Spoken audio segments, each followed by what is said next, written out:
Welcome everyone to the August edition of Low Ink, the last Low Ink for Splatoon 2. I'm Nito, and I'm being joined by my partner in crime, Falco. Falco, how are you feeling today? Nito, I am feeling fantastic. Like you said, the last Low Ink for Splatoon 2. 77 teams are in this tournament this time around, and the competition is as fierce as ever. A lot of returning teams we have seen, teams that we have not seen in quite some time coming in and playing in their last Splatoon 2 Low Ink. It is going to be a fantastic tournament. Absolutely, and speaking of fierce teams, we see two of them right in front of us right now. Shark Reef and Inkvaders, and let me tell you, I'm looking at Shark Reef and I thinking of a team that might just be a sleeper. I mean, I've seen Shark Reef go up against the best of them. If I recall correctly, I've seen them go up to Alpha Bracket at least once, so I definitely see some fight in Shark Reef, but that doesn't mean Invaders isn't going to put up a fight. Yeah, absolutely. I mean, these are two teams we could very well see tomorrow during the Alpha Bracket of Day 2. But hey, it all starts with this first set that we are going to be having for you guys on stream. This is going to be a play all three set for these two teams. And it's going to be such a good one too, with Splat Zones on Inkblot Art Academy, Tau Control, Sturgeon Shipyard, and Rainmaker on Starfish Main Stage. These are maps and modes that everybody is very familiar with, both of these teams. And zones on Inkblot, that one can be a little tricky, but I know backliners love to be up on the middle of the zone, getting all their possible picks that they possibly can. And Nito, as a bucket main yourself, that's probably a stage you enjoy too. Oh, I mean, don't get me wrong, I look at Inkblot and I'm thinking, one of these people are going to play Try. Someone here is going to play Try, because I'm sure, as many of y'all know from my commentary, from many of my commentary adventures, I love Try. So I think Inkblot is a perfect place to see it happen as we head into our first game, which, like you said, is Bones on Inkblot Art Academy. We're going to have two teams duking it out right here. So we're going to see Shark Reef in the green and Inkvaders in the purple. And we're seeing quite a few shooters out, actually. There's Day with the try, K-Shot and Firefin and Zap from Shark Reef, and a K-Shot Splash, Hydra, and a K-Pro from Inkvaders. Yeah, an aggressive comp from both teams as both teams try to rush to mid right now. Looks like Inkvader might have the slight edge trying to get this pick and forcing members of Shark Reef to jump out, as they are able to get a pick but not quite able to take control of the zone just yet. They're going to be kind of scrambling around, and they're finally able to take control as some of their players are starting to move up. Yeah, you're going to start to see both teams just kind of figure it out. I mean, it's the first game, so of course both these teams might still even be looking to warm up a bit, but you're going to start to see teams start taking risks here. So I think Shark Reef took a little bit too much of a risk there, Millie having to back up, and Inkvaders starts painting some turf down. So we've got the Hydra starting to move up now. They're going to start pushing some pawns upwards on the chessboard, and we're going to see how this ends up for them. And Nito, this is a weapon we don't see very often. Typically when we see the Hydra, it is the custom Hydra, but no, we have the splash down vanilla Hydra, as we saw a nice trade there with the Fire Fin, but this is going to give Shark Reef an opportunity to try and push in and cap this zone, as Inkvaders have had this the entire time so far. Are they going to be able to get the cap? Members of Inkvaders still pushing in and not letting go, not giving control of the zone over to Shark Reef, but two members are going to go down on Shark Reef right now, and Inkvaders doing a very good job contesting it and maintaining this zone. A bit of a risky drop there by the Hydra, but the Try is able to hold their own. Able to get two picks there. Great job from Day. So we see the Hydra trying to get a few picks. Gets two in there. Might get another one in. Gets three. Look at that. And we can see the Hydra try to sneak in. Tries maybe sneaking another pick with the Firefin, but that's going to be it for Shark Reef's turn on the zone. Mom said it's Inkvaders' turn. Yeah, Inkvaders now have the zone once again, and the hard part is you have so many penalty points. Even when your opponent takes it for just a split second, you can have upwards to 50, 60, even 70 penalty points if you get your score down into the single digits. But right now, Inkvaders still getting their 1v1 picks, forcing some members to jump back. And look at this map control by Inkvaders. All three members are pushed up. Now all four are up by the tree, as the Hydra's going to go back down to mid, maybe getting themselves in a very good position as they are going to try and climb up on the plat there. But no, a few members are going to go down. Shadow able able to try and get a pick, but now they are finished with their penalty points, so this is going to be good for Inkvaders, but not a lot of players are alive as Shark Reef now uses some specials and able to cap the zone. When you've got hyper-aggressive shooters there, like the Splash, the K-Shot, and even the K-Pro, that's exactly where you want to be. You want to be right there on the plat, waiting for your opponent to make a mistake, and that's... I think Inkvaders was doing that pretty well for the most part, but then Yoshi was able to sneak in a pick or two, giving the Shark Reef the opening, which is what they're trying to work with here. Having to dodge that Booyah Bomb just a little bit, but they're going to be able to paint the zone and get right back to work. The finesse by Juan doing a very good job. Getting a pick, it looks like it's a trade there. Now Yoshi going to be rushing into the zone, trying to cap and expediting their points since they don't want to get a penalty point, and they are able to cap it momentarily. There's a minute and a half left, and Shark Reef, they need to win their 1v1s. They need to counter the specials that Inkvader has been using this entire game. And I mean, there's already 6 missiles by Inkvader's K-Shot, so I mean, Shark Reef, they already have 5 of their own as well, but they just need to win these 1v1s, get the picks, and hold on to the zone, and they're doing a very good job with that. Absolutely, and they're even able to get a pick on the K-Shot, so that's going to mean big trouble for Inkvaders because they have nothing to get a Shark Reef moving with. They use the Booyah Bomb to no avail, fortunately, but looks like Shark Reef is going to start maintaining control here, and they're going to see that one player going in the plat. And we got 2 players down on Shark Reef. They do have the lead, though, with 40 seconds left on the clock.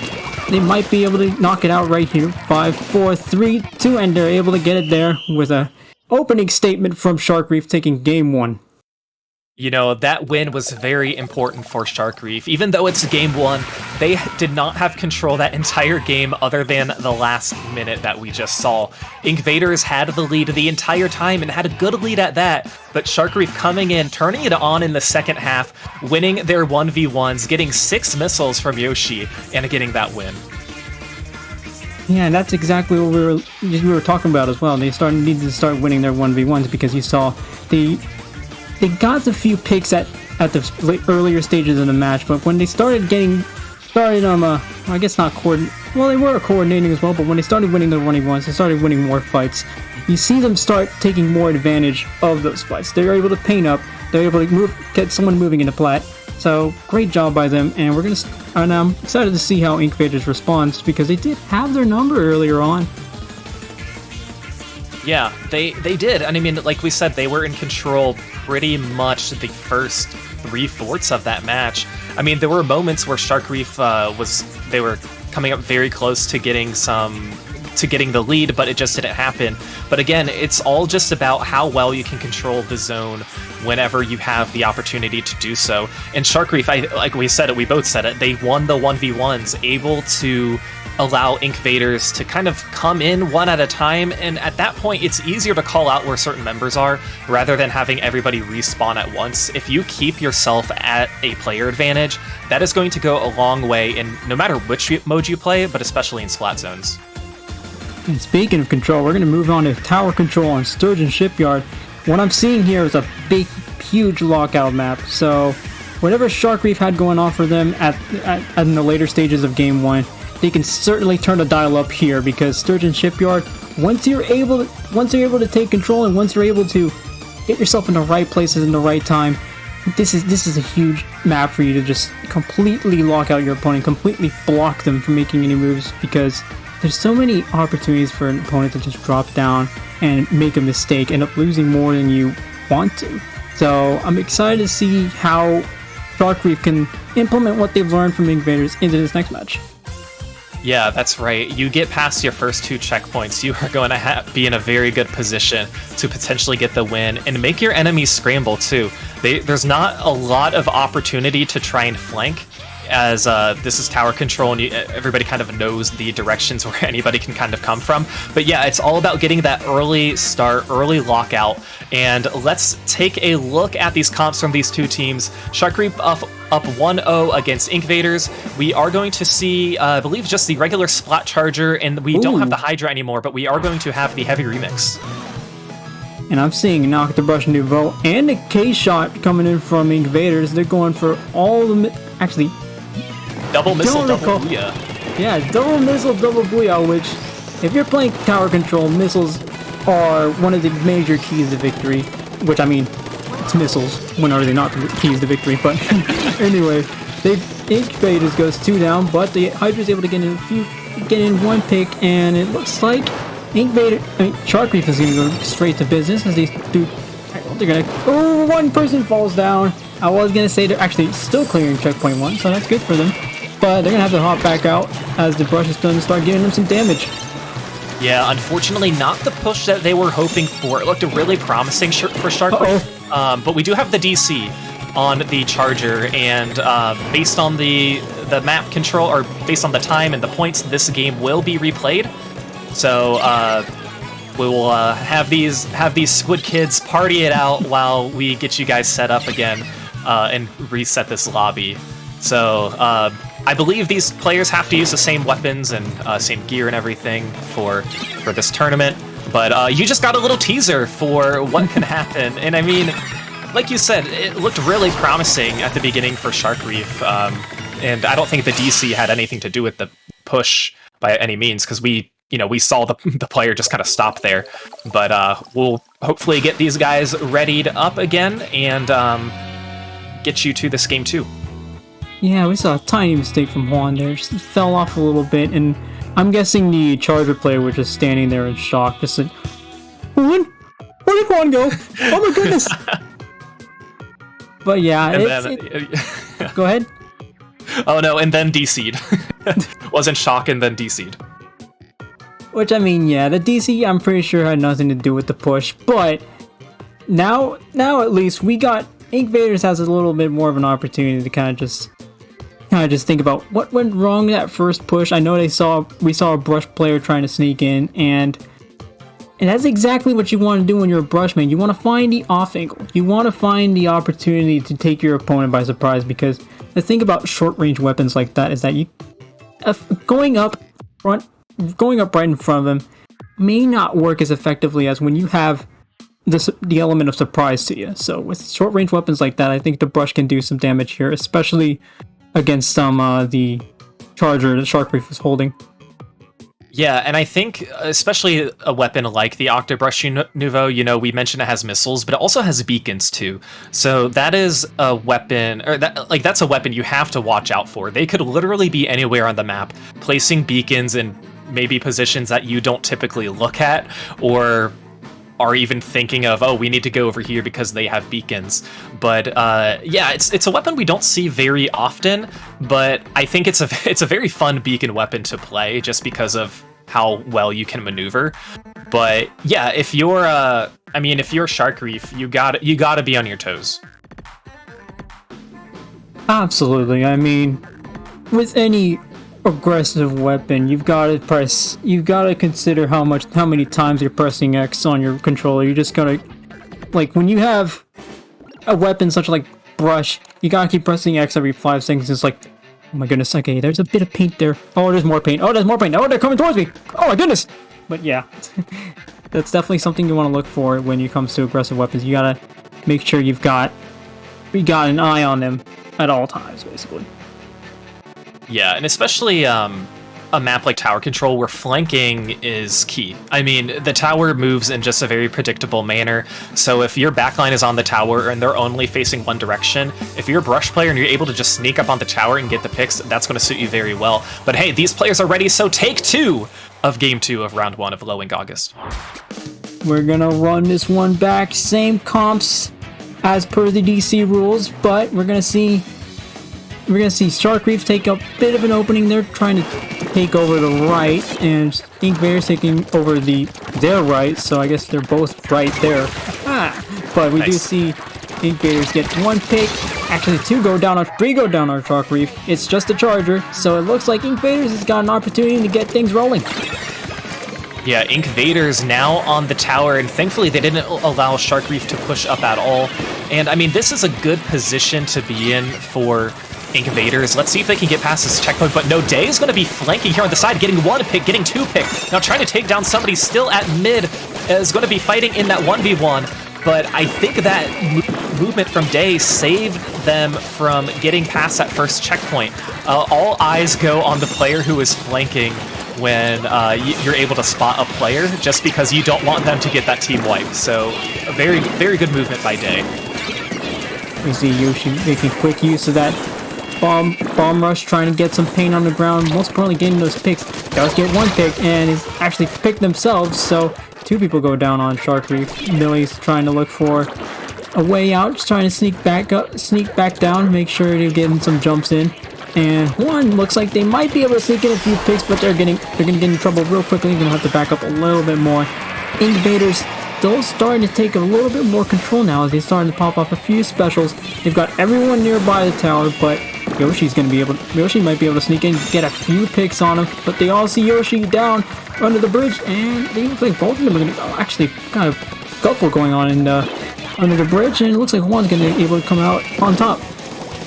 Yeah, I mean, Juan did a good job, and the rest of the Shark Reef team there too, as well, as they're able to get to this checkpoint potentially. Looks like they are now at their now's going to be using some missiles to try and displace them, make them hop off the tower, and it looks like it worked because they only got to 74, couldn't progress any further. And right now, Inkvaders, they do have a lot of map control. They don't necessarily have control of the tower, but this is still such a close game halfway through the match, 2 minutes 30 seconds in. The map honestly has been just going back and forth between these 2 players. Now Shadow's going to try and go into Fight Club, flank up and push up. Are they going to be able to get a pick from behind? Oh, it looks like they're going to be caught in the crossfire, but able to get one pick. But Shark Reef still trying to push his tower. That's a bold move there, especially from a Hydra, because you don't know the heavy remix. The heavy remix is going to take some time to charge up that shot, so that was a really bold move there, and it ended up paying off. Well, they did end up getting the pick, but most importantly, they are going to end up taking that tower towards checkpoint 1, where they're going to be trying to get past checkpoint 1. None of them have gotten past it so far, but it looks like we're going to see a scuffle over near the sniper area. Day is able to sneak in, might be able to get a few picks in, as does get one in midair. Look at that, and does get picked off. Lovely pick by Day. Hey, Nita, this has been a very defensive battle between these 2 teams. Like we said, no team has even chipped any points away at the tower.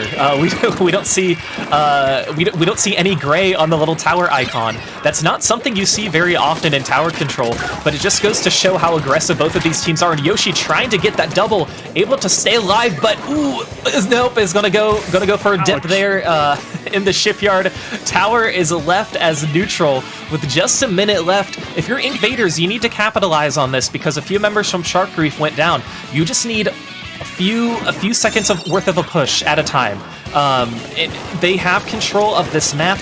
They need to be able to coordinate their specials and push forward, and it looks like they're starting to do that right now. Yeah, and it looks like they're going to start popping off some booyah, popping off some specials now. Really get this armor broken, but it looks like Day's going to get a few picks in. Look at that. 3 down now for Inkvaders. This is what Shark Reef is looking for. They need this opportunity to start coming in, bringing some of their players in. Probably take out that beacon. Good job, Yoshi. But they're going to start looking for a few more picks, getting some turf on the ground, because they are so close to getting that lead. But like I said, they just need to take advantage of those picks they're getting. Now they're 2 down. So we're going to see how Shark Reef is able to get this one rolling. And Shark Reef is able to take the lead. Will they get past this checkpoint further than any point we have seen so far in this game? And they are. It looks like Juan and Shadow are trying to duke it out 1v1. Oh, and that's going to be a trade. But ultimately, that's just going to benefit the team who is in the lead at this point. And with that, Shark Reef staying on the tower and winning this set, going up 2-0. But a very good effort by Inkvaders. Incredible defensive game. Absolutely. It wasn't until the last, I think even under the last minute, when we saw one team finally break past checkpoint 1, which that's exactly what Shark Reef was looking for. They needed an opportunity, and they needed to, well, they not only needed an opportunity, they needed to know exactly what they were going to do right afterwards. And I think Shark Reef had the capability to find the picks they were looking for. They had that coordination going where they know exactly who's doing what, who's getting the picks, and you saw them using their specials as well. They started using those specials to their advantage. I saw Yoshi at one point using that bomb rush to clear out the window, and that's exactly what you want to look for. You want to use your specials, use people using those specials as well to their advantage.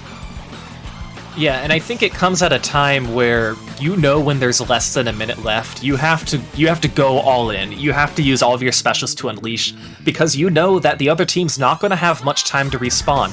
So if you have one moment, if you can choose one moment in the game where you just unleash all of your specials and you need to get past, you need to get the lead, you need to take the lead, it's definitely going to be at the end of the game. And again, that is exactly what Shark Reef did. They turned up the heat in the second half, and that's ultimately what gave them the win. Now, that could have been Inkvaders as well. It's just that Shark Reef at that moment, they had more map control. I believe they even had one more player who was available and just were better prepared to use their specials. But again, a very close match between these two teams.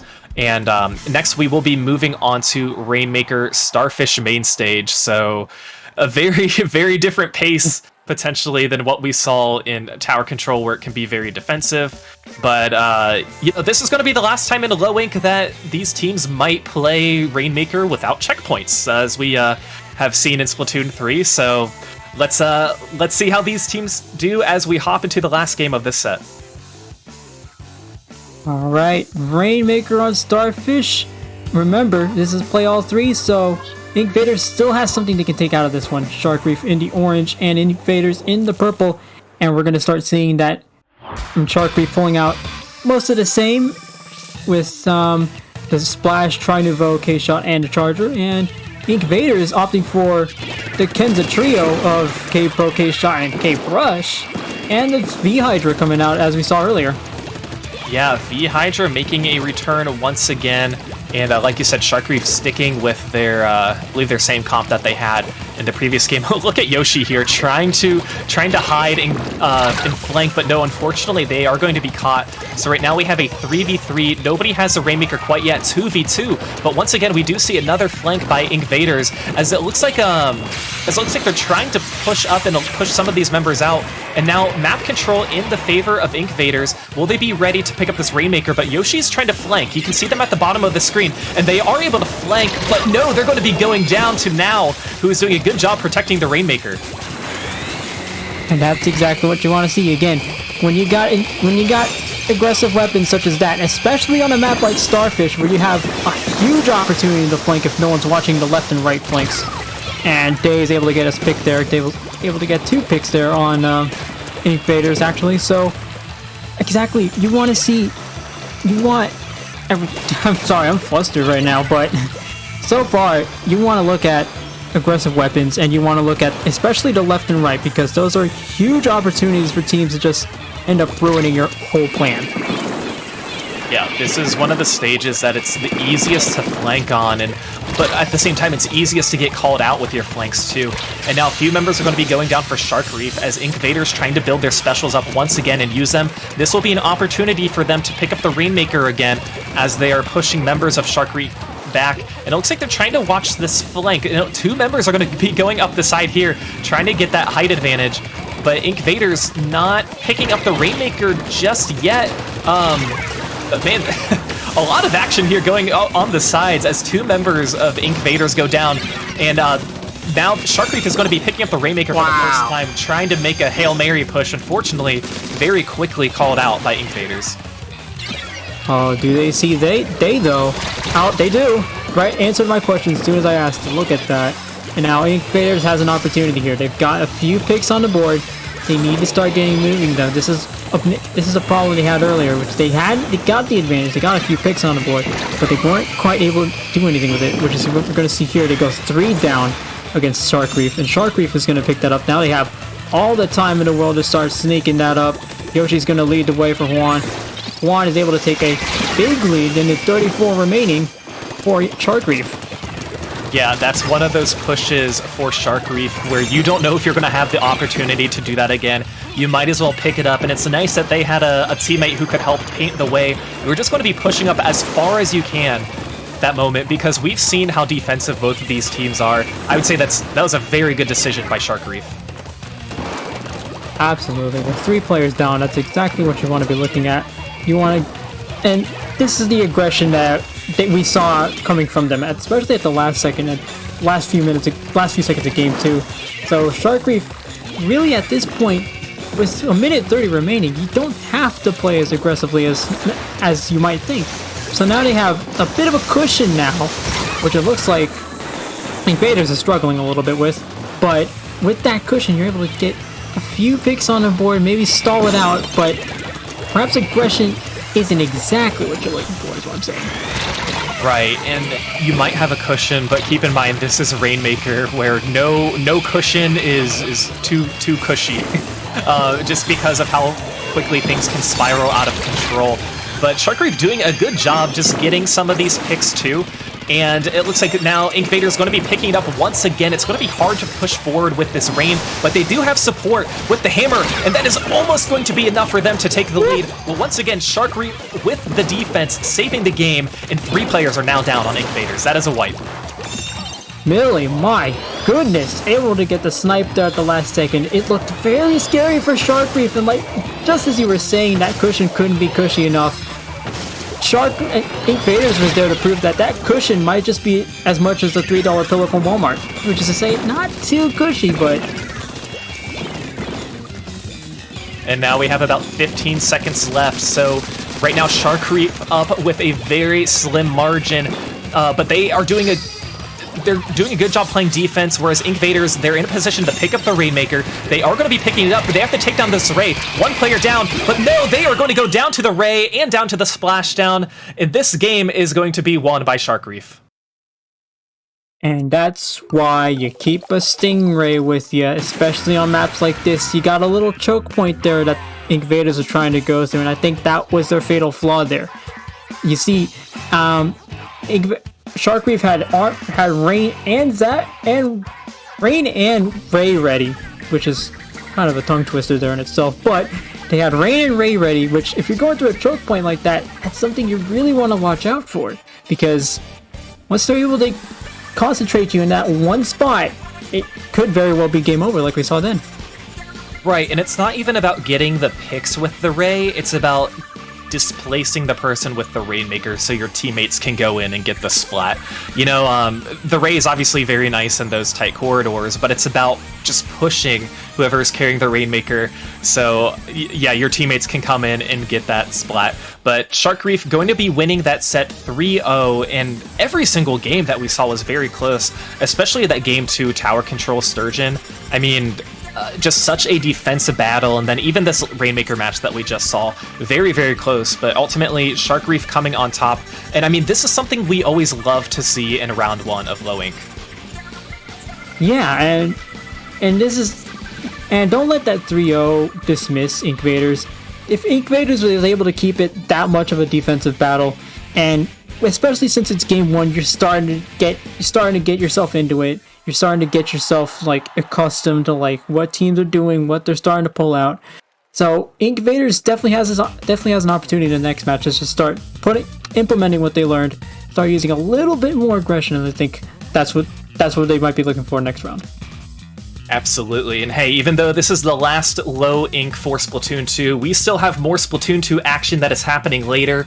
We have the SAC Finals that are coming up your way September 3rd at 2 p.m. Eastern. Tune in to see the top 8 teams from Season 5 duke it out to claim the title as the best mid-level team in Splatoon 2. I mean, Nito, I've caught some of this tournament. I'm sure you have too. It is such a fantastic tournament. Yeah, we'll see familiar faces. You might even see pickups as well. But regardless, lots and lots of competition in there. We've seen teams like Blue Moon pop off in SAC, teams like Squid Killers as well. So definitely something to look at if you're looking for a little bit more, something to help ease yourself into Splatoon 3. Definitely something I'd check out.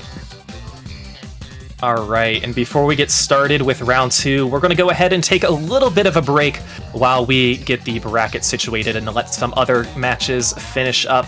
So with that, we will be right back with Low Ink August 2022.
does go down to a suction bomb themselves.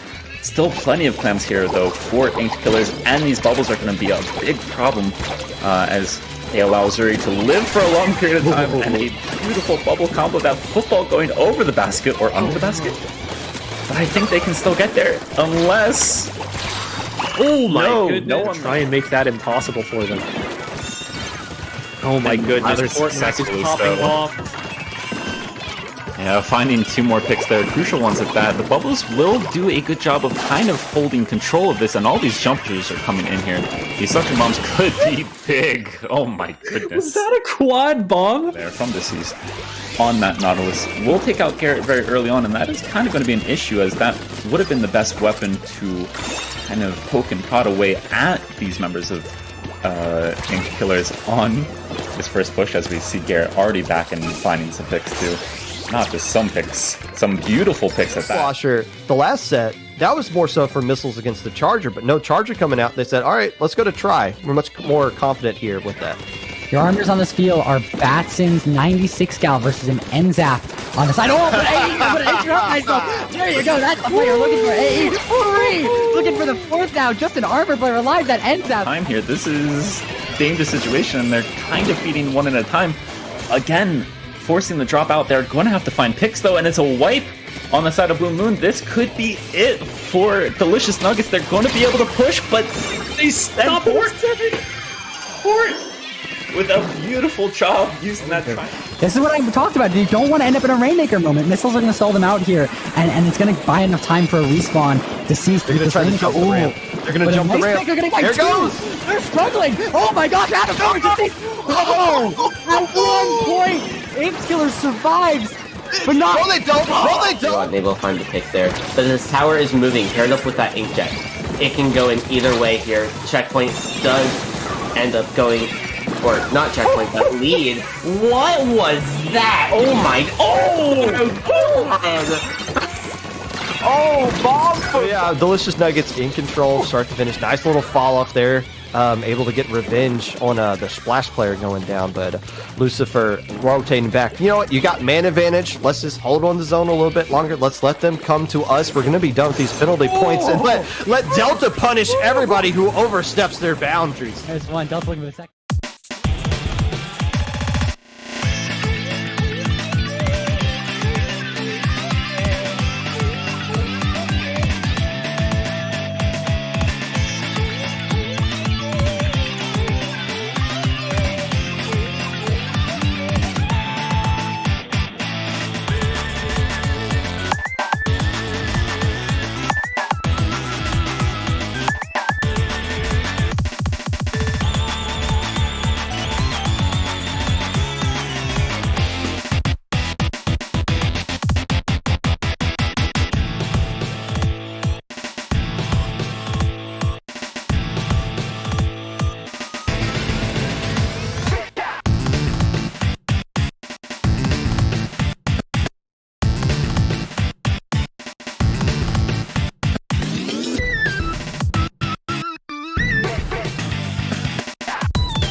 Hello, everybody, and welcome back to Low Ink August 2022. We are getting started with round 2. My name is Falco Flyer, and I am joined here by Nito.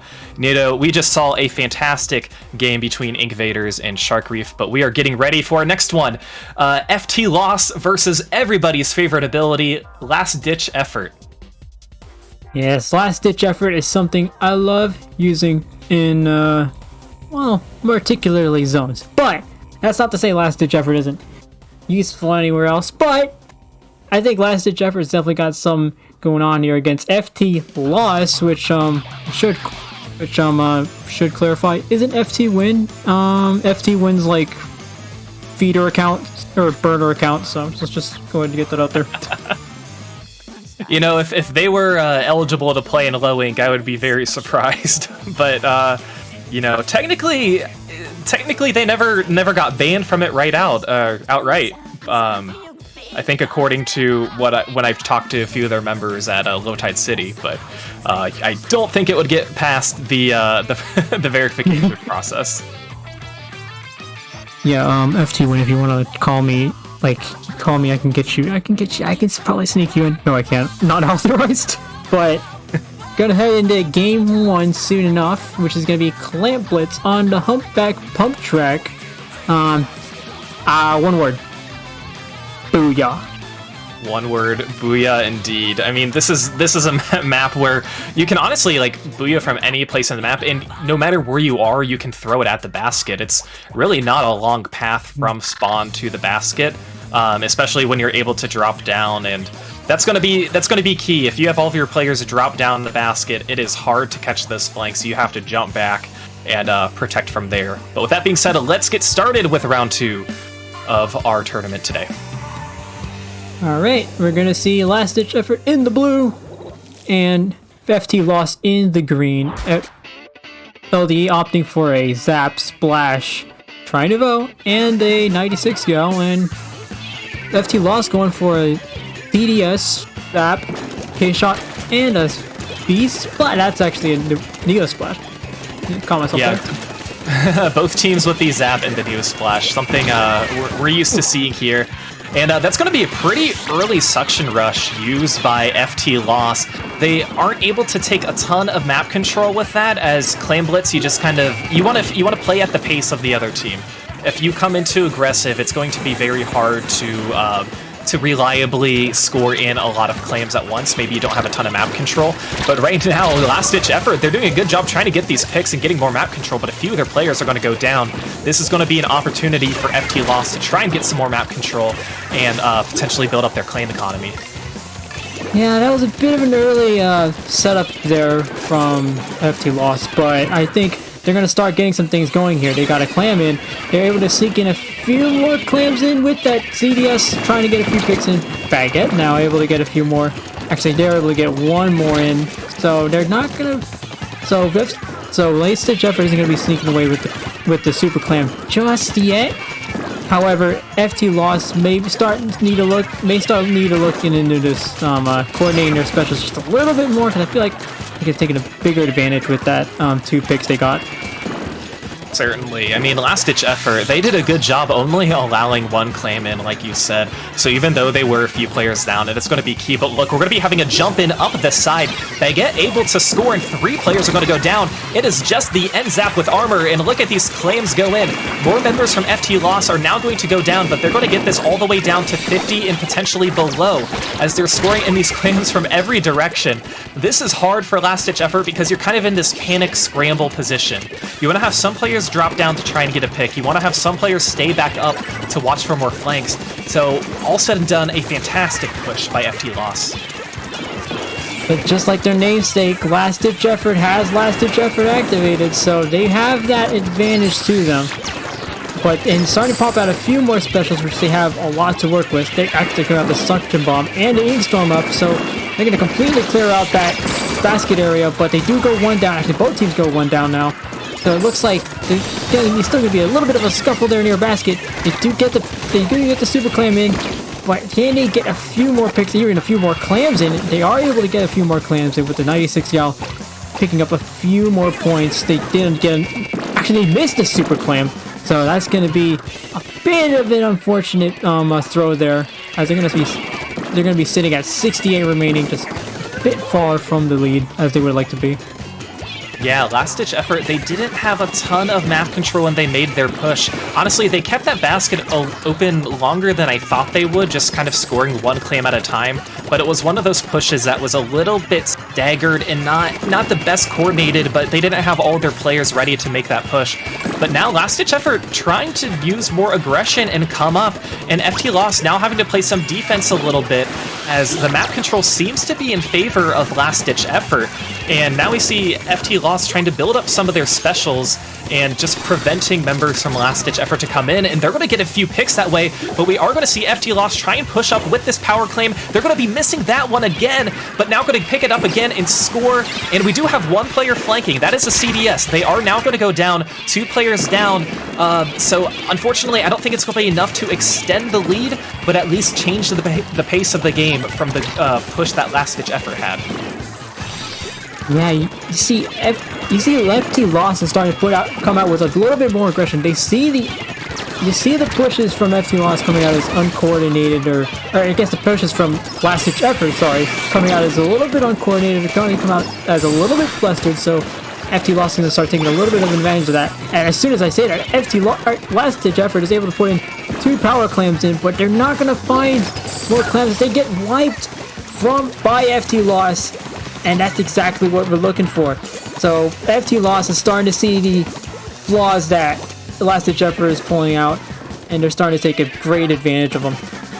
That was going to be last-ditch effort's opportunity to try and take the lead as they were able to get it in. But like you said, unfortunately, when you get wiped, it is so easy for the opposing team to push up and paint.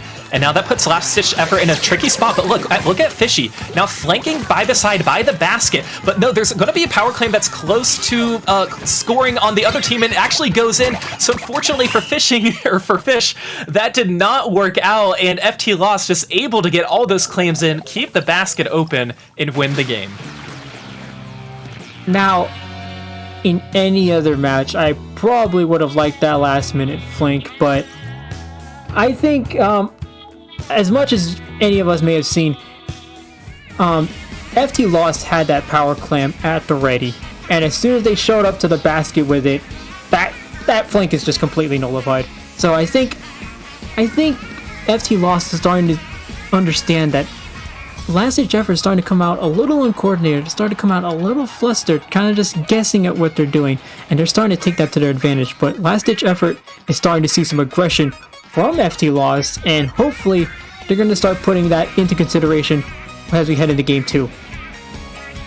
Right. I mean, when you flank by the basket, you unfortunately put your team in a 4v3 situation, and it just so happened that FTLoss were ready to make a push, like you said, and made it difficult. But yeah, we are moving on to Splat Zone's Anchovy games. This one, I think Suction Rush when I see this map mode combo. It's a pretty big zone too. So if you're controlling your propellers and have that height advantage, you're gonna be situated very nicely.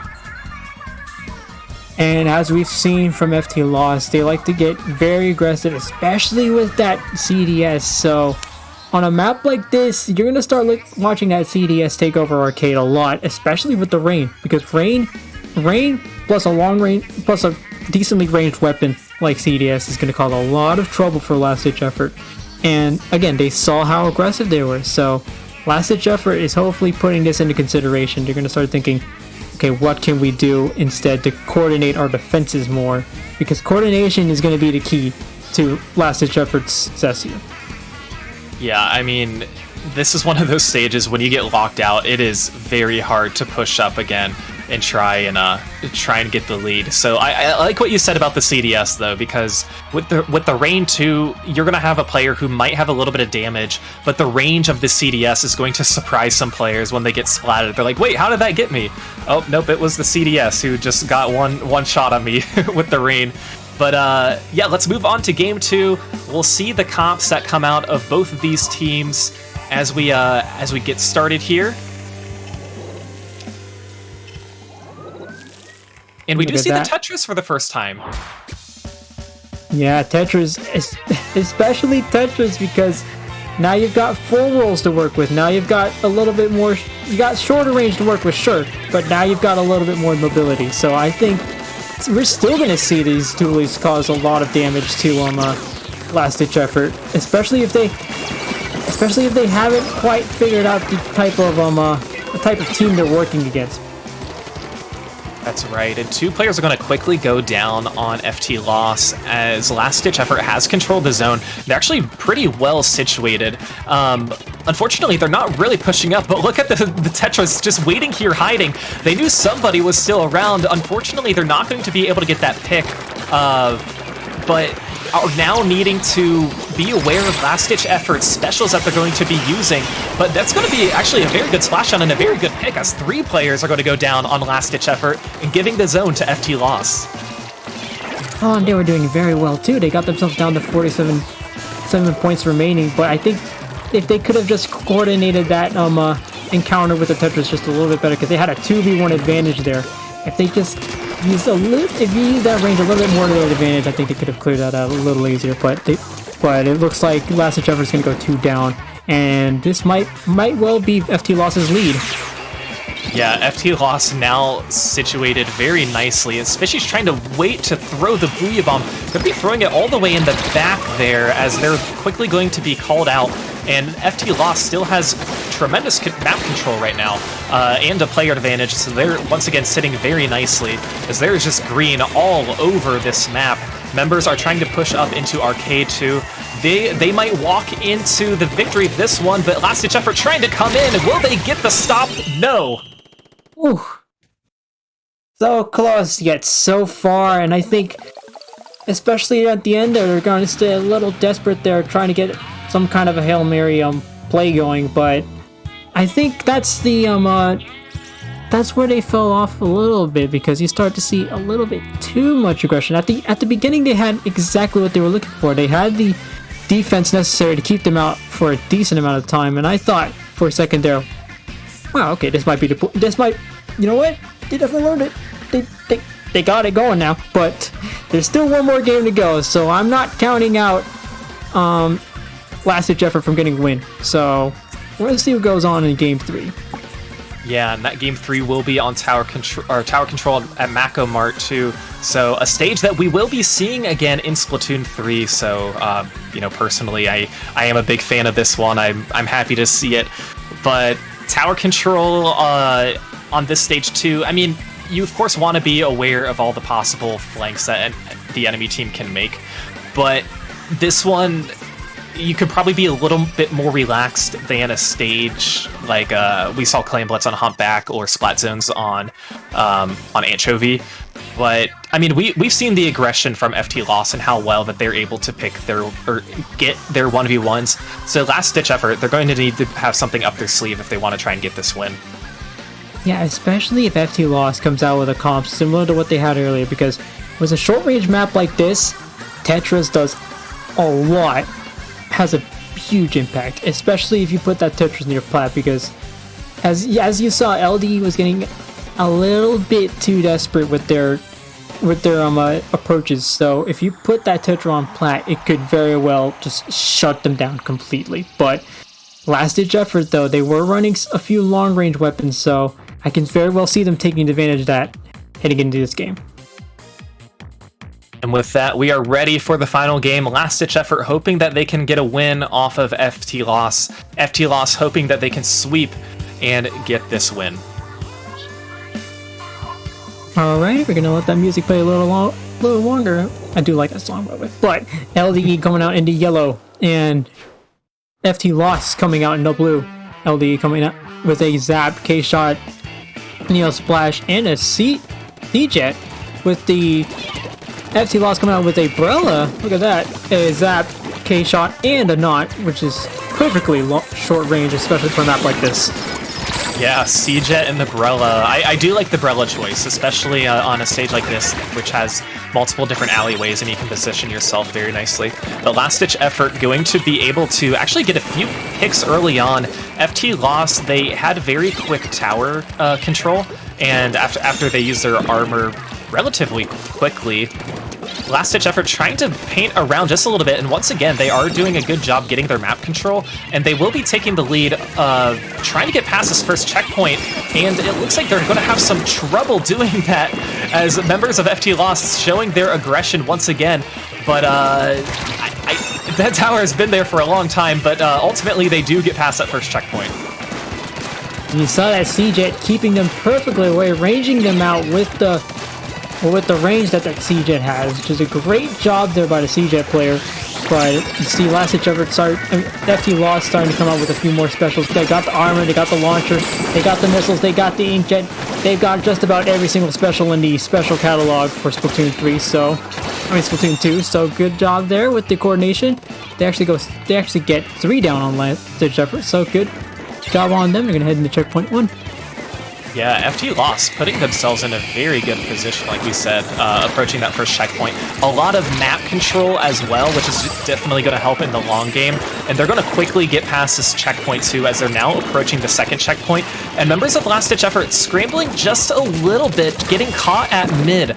But this tower is going to get close to that second checkpoint. Nobody's going to be on it right now. Lentar now going to be pushing up with this inkjet. And look, that's going to be 3 players down right now. This is a very good situation for FTLoss. Look at that, and that is what coordination gets you, especially with that inkjet there, doing a great job there. And even if it's not a pick, it's an assist, and that assist means a lot when you're starting to get work on getting those picks. 3 down now for LDE, and it's going to be very difficult for them to come back in as they start. One of them's going down to a 3v1, 2 players down on each side, and LDE is going to start to sneak away with the tower actually. As we do see one player on the tower, able to push it just a little bit farther back, but they're going to need to start covering some more of the turf because you see blue absolutely everywhere. It's just like that one Eiffel 65 song. Da-ba-dee-da-ba-da, you know what I mean? I do know what you mean. Thank you for bringing the 90s back. Last Ditch Effort. So I don't know if you guys saw, Robert was able to get a triple, which I think saved the game. That stopped the push for FTLoss. And now Last Ditch Effort trying to get a little bit more map control. And they're... it's not going to be really helping because every time we look up, Lentar is using this inkjet, getting some picks, already at 12 KA, a little more than halfway through the match, so sitting very well for themselves as the aggression from FTLoss is not being let up at all. Yeah, and just as you saw right there, you saw someone taking a bit of a dive there, trying to get a few more picks, and I think that's something LDE's been having lots of trouble with, especially in games like this. So they're going to need to start dialing it back a bit, as we saw them get a decent push there as they clear checkpoint 1, but they've still got a long way to go, and especially with a minute 10 remaining, we're looking at FTLoss having quite a nice cushion there, but again, no cushion is ever too big. That's right. And FTLoss, they're in a situation where they can play a very conservative game at this point. They do have a decent lead, and Last Ditch Effort, they still need to get past their second checkpoint. But once again, they're not really letting up any of the aggression as Lentar's still, once again, going up and using that inkjet. And they're still riding this tower, too. So they want to try and get this knockout. They want to make it very hard for Last Ditch Effort to potentially get this win. But as long as Last Ditch Effort, or as long as FTLoss can try and just win these 1v1s, again, play very conservatively, they're going to be in a very good spot too. Yeah, at this point, FTLoss can sit back, relax, grab a couple, whatever, but they can relax and know that they got a big enough lead as they got a delayed wipe actually on Last Ditch Effort. So look at them go. 10 seconds on the clock, and it looks like this may just very well be their game. As we see Lentar able to maybe get another pick in, but with 2 seconds to go, this is it. Game 3 going to FTLoss, not FT1. But they did win. FTLoss wins, yes. And hey, we're going to check out the KAs from FTLoss because I believe 3 of them were in the double digits. Again, I want to draw attention to the not player using 5 inkjets, and every time we looked up, getting picks 13 missiles by their K-shot. I know that's something that wow. I would say we won't see again in Splatoon 3. I can't make any assumptions about what the meta will be day one of Splatoon 3, or even month number 1 in Splatoon 3.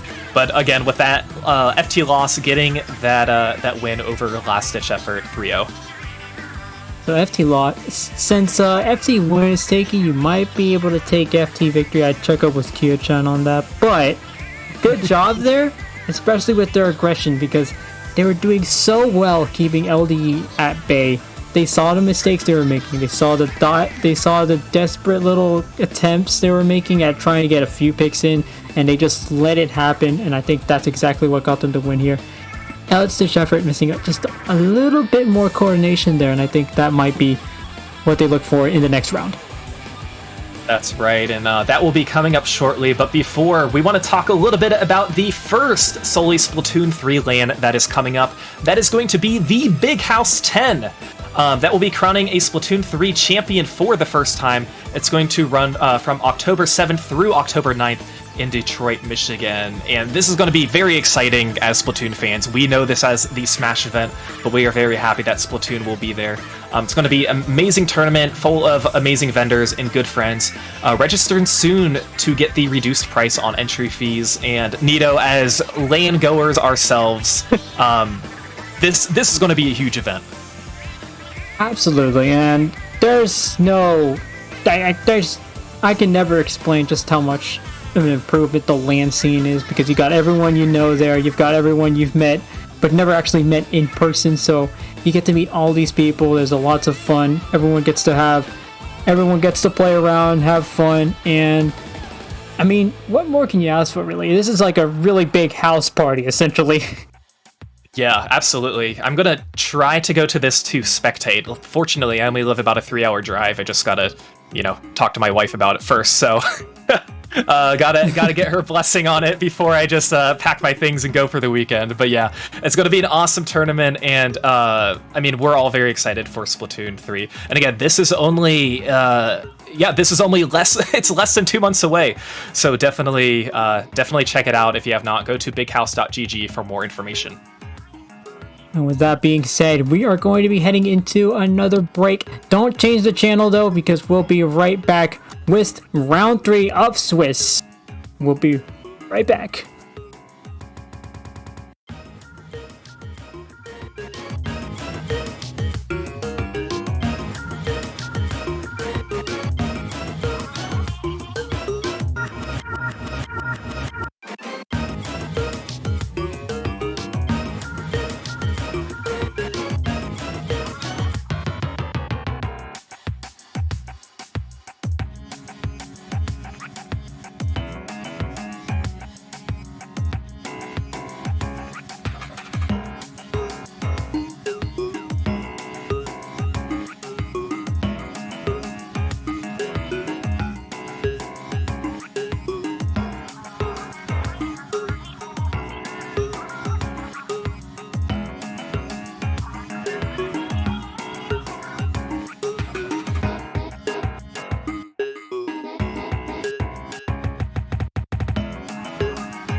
Clams in the basket. Now they have them on their players, but they can't seem to score. Sure, there you go. There are the clams moving all the way up now, getting that ball dunk and with it a lead. And the super jump on the pity clam, not going to find the ball in 45 seconds. Remember, State cleaning that up.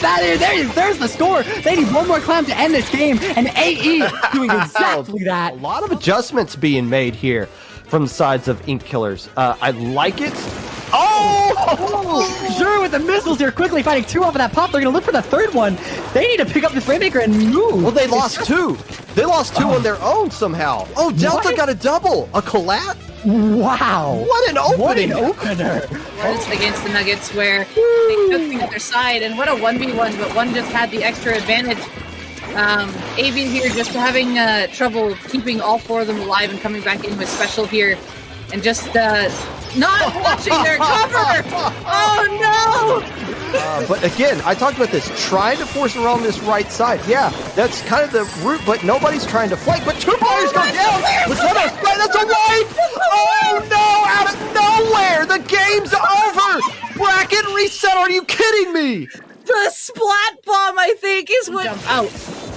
So this could be good. There's two down on the side of the Nuggets, and AV looking to try to push it. Eider's leading the way here with the try, but there is one up above, and the Stingray goes out. 2 seconds left. That is game. And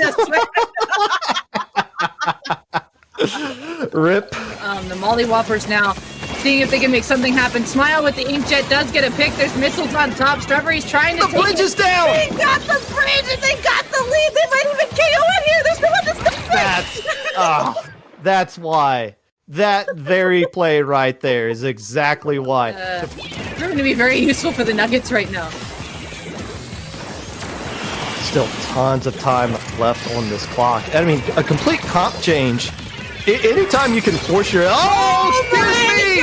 Quack, quack, quack, quack! And that is gonna do it. That favor of the Molly Whoppers who are going in here and just thinking, going crazy. maybe we need to try to get this KO. The Baller and the Booyah trying to make something happen here, but it looks like M-Duck does get taken down off the side with the Squeezer. Squeezer here popping the extra bubbles. The Rapid here trying to get something that does actually win the fight! Oh.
Hello everybody and welcome back to some low ink action. We've got round 3 of Swiss groups coming up.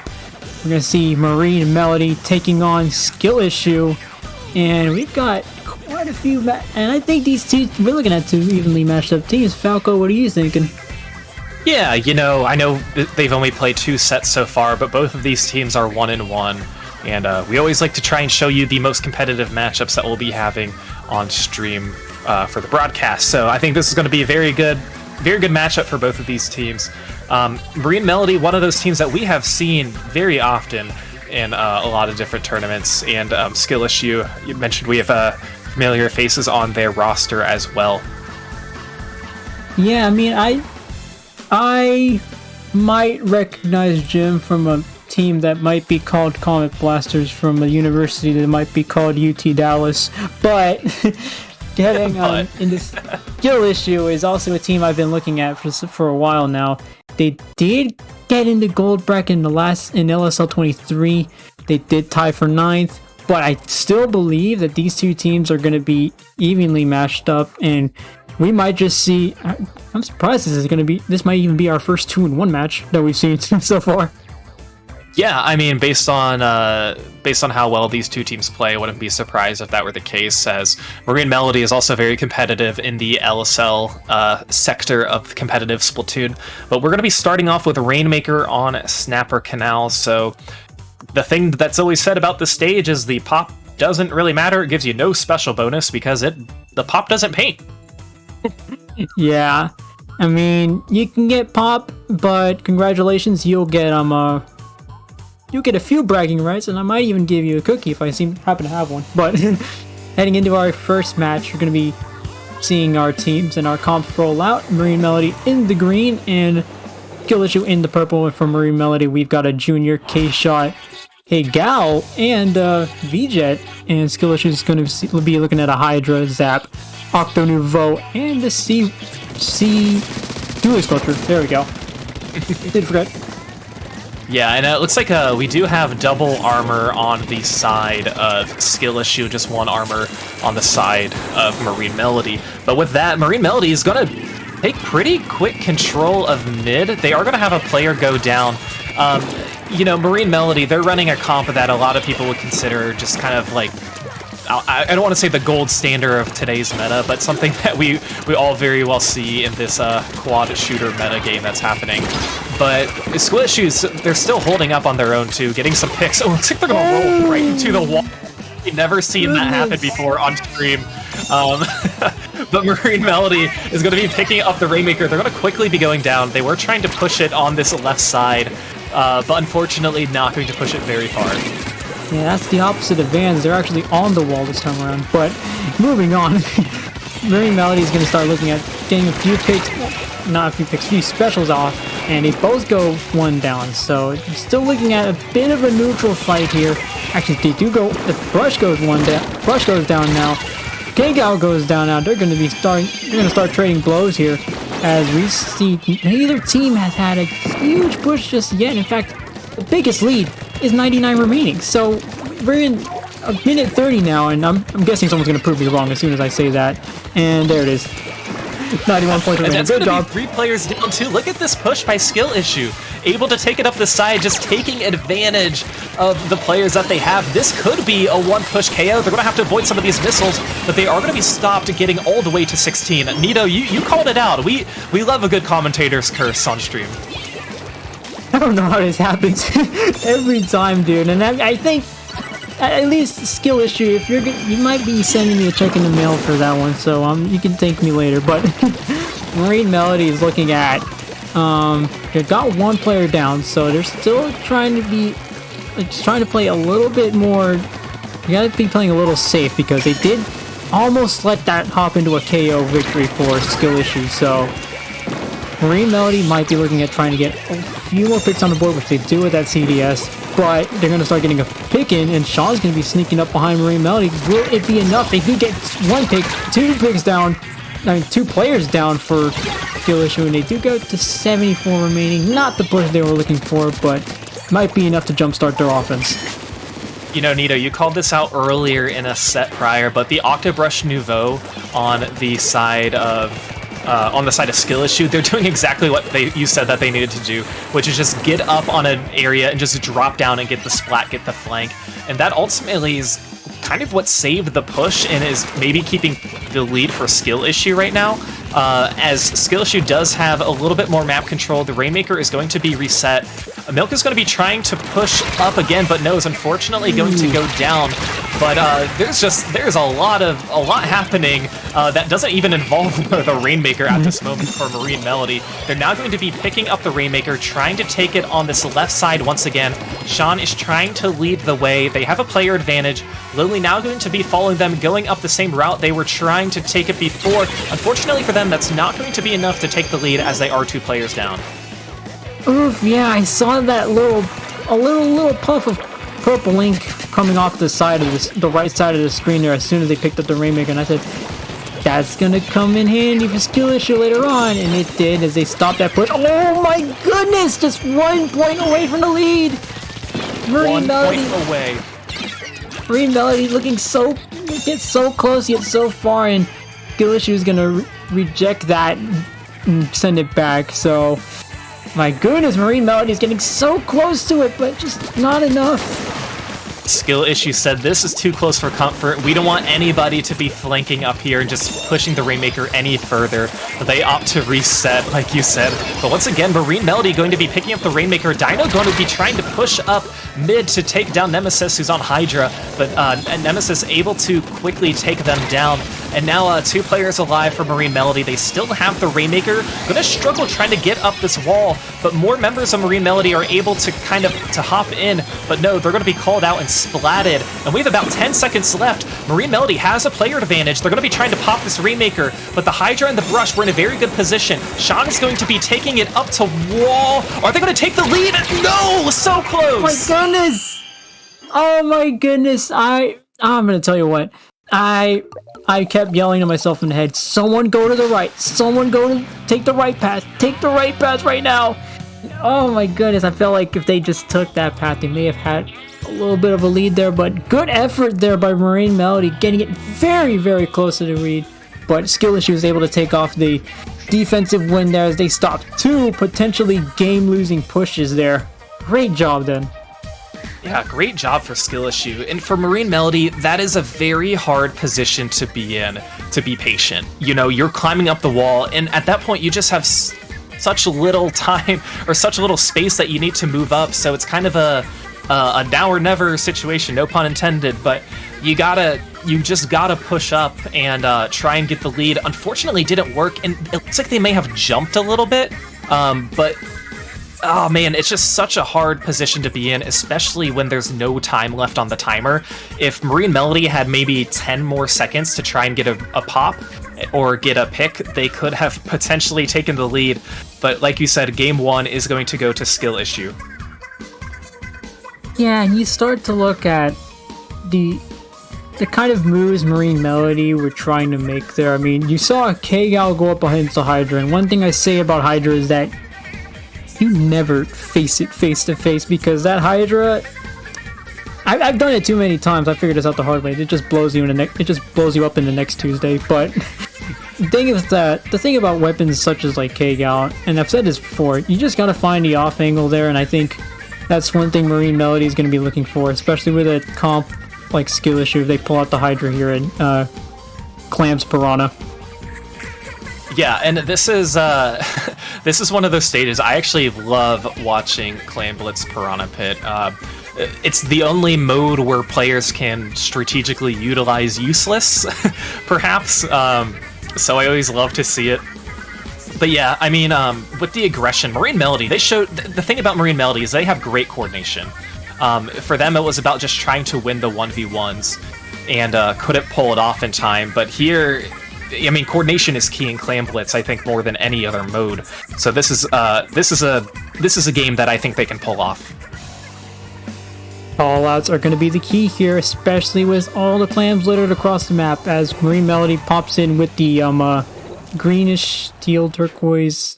whatever you may call it. And the skill issue coming out with the purple, pink. I'm not doing very well with colors, so I'm just going to call that the T-Mobile color. But Marine Melody coming out with the Junior, Tri-Nouveau, V-Jet, and the K-Shot, and we're going to see skill issue pop out of Umbrella, K-Machine, Aqua Nouveau, and also, look at that. Yeah, Marine Melody making quick work of getting some of these picks. They're going to have to pass it and do some clam management to form a power clam. They are able to get one in. Sean is going to score it in. They have a few to follow up with, too. But Skill Issue trying to drop in, getting these picks, able to get 2 players on Marine Melody, trying to avoid this rain as well.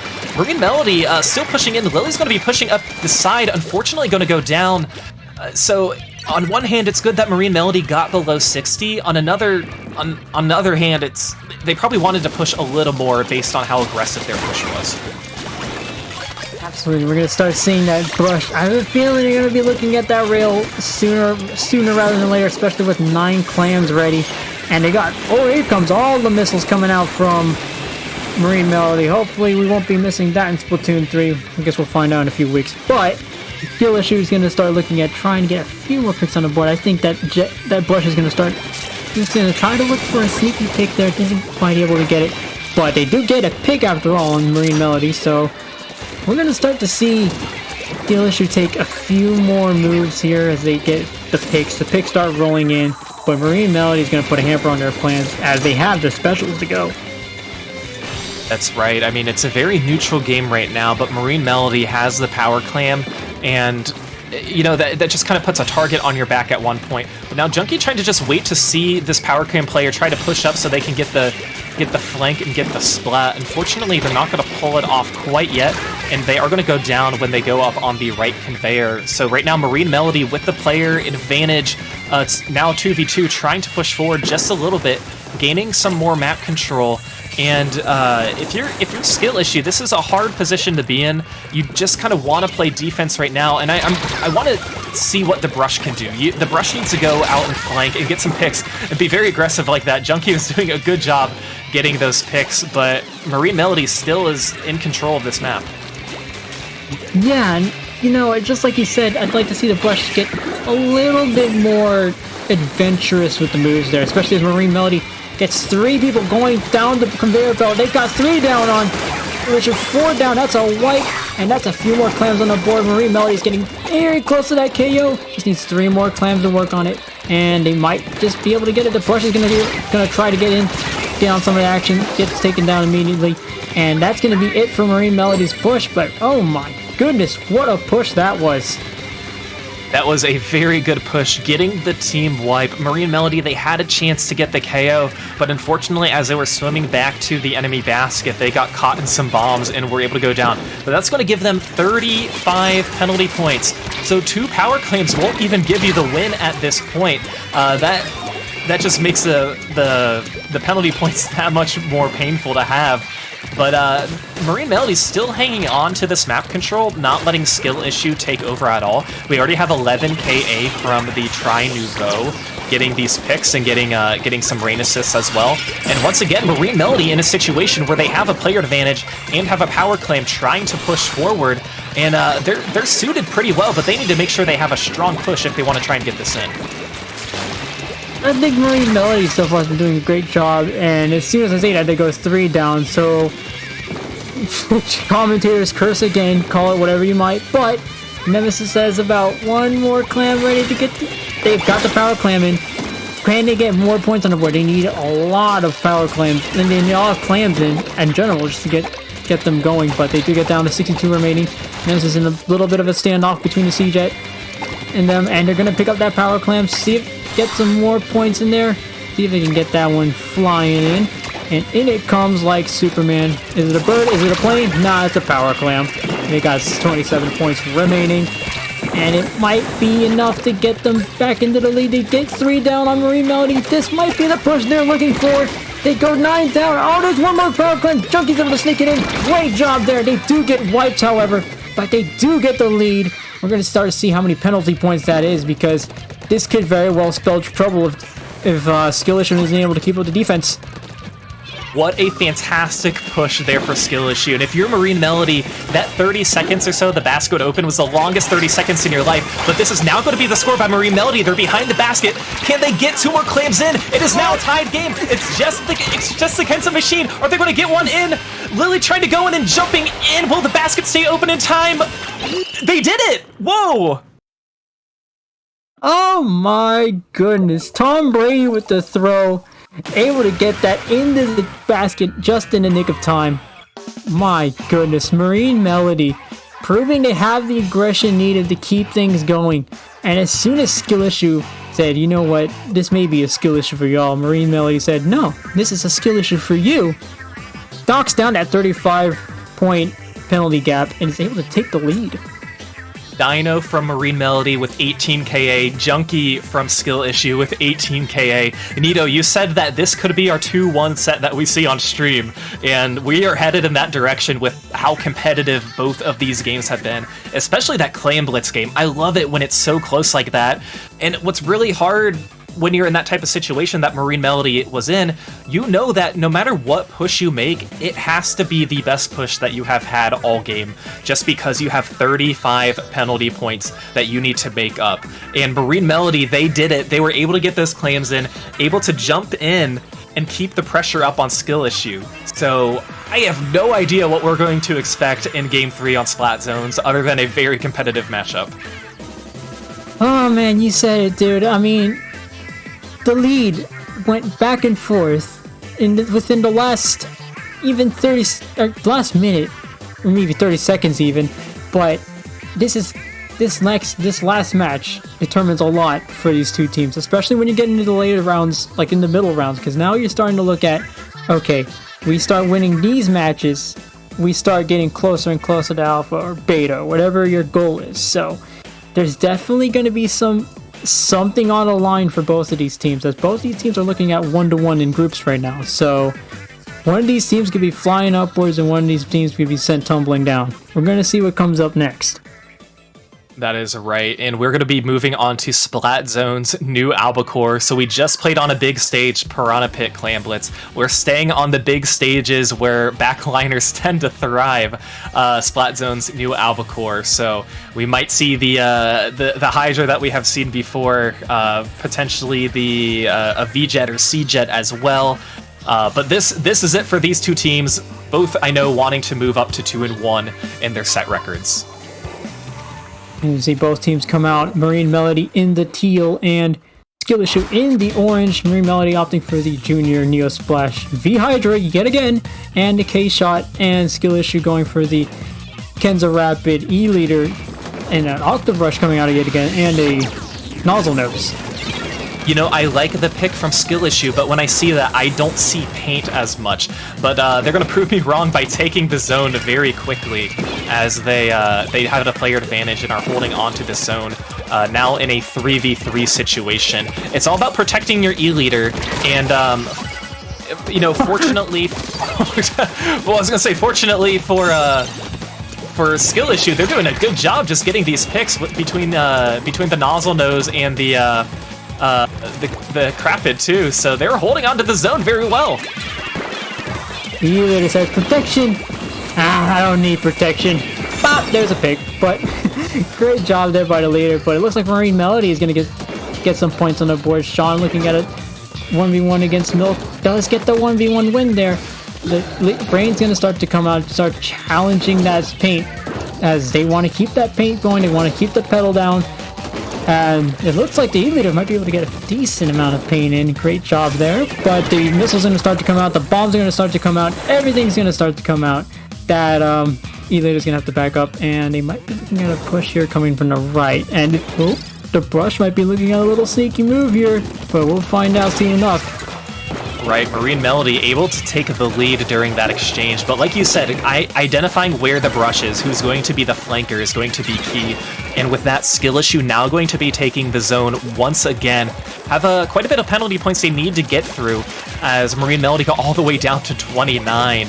But with the help of these beacons and just positioning, I mean, that's absolutely key, I think, at this stage more often than any other stages, just because of how big it is. But you need your E-leader, if you are Skill Issue, you need them to call out where some of these flanks can be. And that's going to be a nice 3 players a wipe that is going to be happening for Skill Issue against Marine Melody. And this will give them an opportunity to take the lead, as Marine Melody now trying to respawn and regather themselves.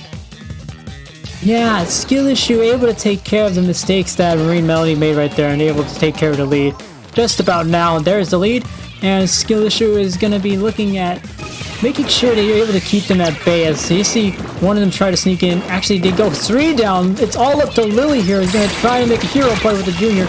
Isn't quite as fortunate there. Skill Issue taking away the set, winning game 3 against Marine Melody in what has been one of the closer sets we've seen thus far. Yeah, we certainly have, and I think what Skill Issue did very nicely here is they were able to quickly identify where Marine Melody was coming in and getting those team wipes, making Marine Melody all come in at once and pushing up together. And I think, the help of the E-leader and the brush, I want to point out Mocha and Junkie, they did a very good job protecting the flanks and identifying where some of these players are. So not quite the same game that we saw in Game 1 and Game 2 with this very back and forth exchange with large pushes. This was more of a neutral game that Skill Issue just seemed to have the upper hand on. Yeah, this is also like, it was almost like a tennis match here. We saw them going back and forth there. They both had themselves completely at bay at some point during the match, and again, just like the rest of the set went, it could have gone either way, but ultimately Skill Issue takes the win here by making sure they're able to see the mistakes Marine Melody was making, because I felt like they were going a little bit too aggressive in there, starting to make a few moves that they didn't have to make, but at the end, Skill Issue takes the win. But let's not count out Marine Melody just yet. No, Marine Melody, one of those teams that we will be keeping an eye on for Splatoon 3 whenever we have Low Ink return. But with that, Nito, that is going to be the end of our set together, our commentary set. So it's been a pleasure, Nito. The last Low Ink of Splatoon 2, and where can we find you? Well, on Twitter, I am Nito Unused. Twitch, I'll be Nito Splat, and on let's see, is there any other social media I haven't mentioned yet? Let's say TeamSpeak. Does anyone use TeamSpeak anymore? I might be there. I might not. I guess it just depends. Well, TikTok, you don't have MySpace anymore, do you? Probably not. Is 2008 over? 2008 might be over, but I might actually still have AOL, so the early 2000s, not over. Go ahead and hit me up as I wait for my mom to stop calling so I can get on the internet. There you go. And you can find me, Falco Flyer, on Twitch and Falco Flyer 11 on Twitter. But yeah, with that, we're going to be signing off since we are done with our block. But coming up next, we have 2 wonderful commentators. Delta and German will be hopping on the mic for rounds 3 through 6. You don't want to miss them. Remember, this is the last Low Ink for Splatoon 2. So with that, stay tuned, and we will be right back.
Whoppers now seeing if they can make something happen. Smile with the inkjet does get a pick. There's missiles on top. Strawberry's trying to The bridge is down! They got the bridge and they got the lead. They might even KO in here. There's no one to stop it.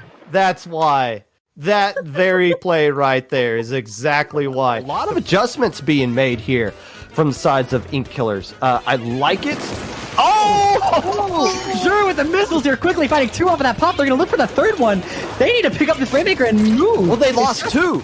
They lost 2 on their own somehow. Oh, Delta got a double. A collab? Wow. What an opening. What an opener. Once against the Nuggets where they took things at their side. And what a 1v1, but one just had the extra advantage. AV here just having trouble keeping all 4 of them alive and coming back in with special here. And just not watching their cover! Oh no! Yeah, Delicious Nuggets in control, start to finish. Nice little fall off there.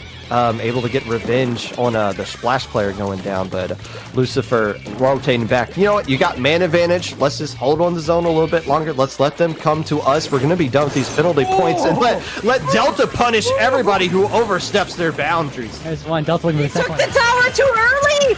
It's a wipe! This is a huge opportunity for Pain Bashers! This could potentially just be lead here if the Luna can't get anything done. Yeah, they're not going to be able to get on that ramp with the try coming around. This is so cool! Oh my gosh!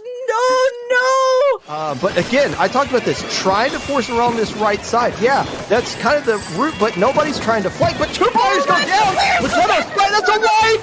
Oh no! Out of nowhere! The game's over! Bracket reset, are you kidding me?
Welcome back, everyone. We're back in Swiss round 4. I'm Delta Stream, and I'm joined by German here as the second commentator here, both previous Red Sun captains. And we're here watching Splatalot, Fried Calamari, and Drifting Tide on Tower Control Starfish as the first game of their set. Yeah, this is a pretty interesting set. So far, I was taking a look at some like 2 through 0s from like the beginning of those rounds, so I'm not really familiar with any of these teams, but Splatalot has been around like with different kinds of like names, like Splatalot A, B, whatever. I don't know how many of them they are, but this time they got F as far as I guess that we're seeing here, or C. I don't even know anymore because there's so many of them in this like competitive scene. And so far, we're gonna be starting off with this round, Starfish main stage on tower control, and I feel like we've seen so much of this map and mode in like the past, and especially low ink. Delta, it's been I would say a long time since we've talked, and glad that we get to commentate today. Brings back memories of playing this exact map on the Red Sun roster, but now we're back for the final Splatoon 2 low ink. Can you imagine that? It's crazy that just in under like a month we'll be playing Splatoon 3, but we're just starting off on the first game, and let's see what the weapons are for each team. Oh yeah, for sure. And as you mentioned too, Splatoon 3, it's just like around on the corner, and the Splatfest is going to be also up, I believe it's next week, and everyone's going to be, playing that one as well. So far, let's look at these comps here. We got a Rapid Blaster Pro on the side of Splatalot here, and double sloshers on the other side.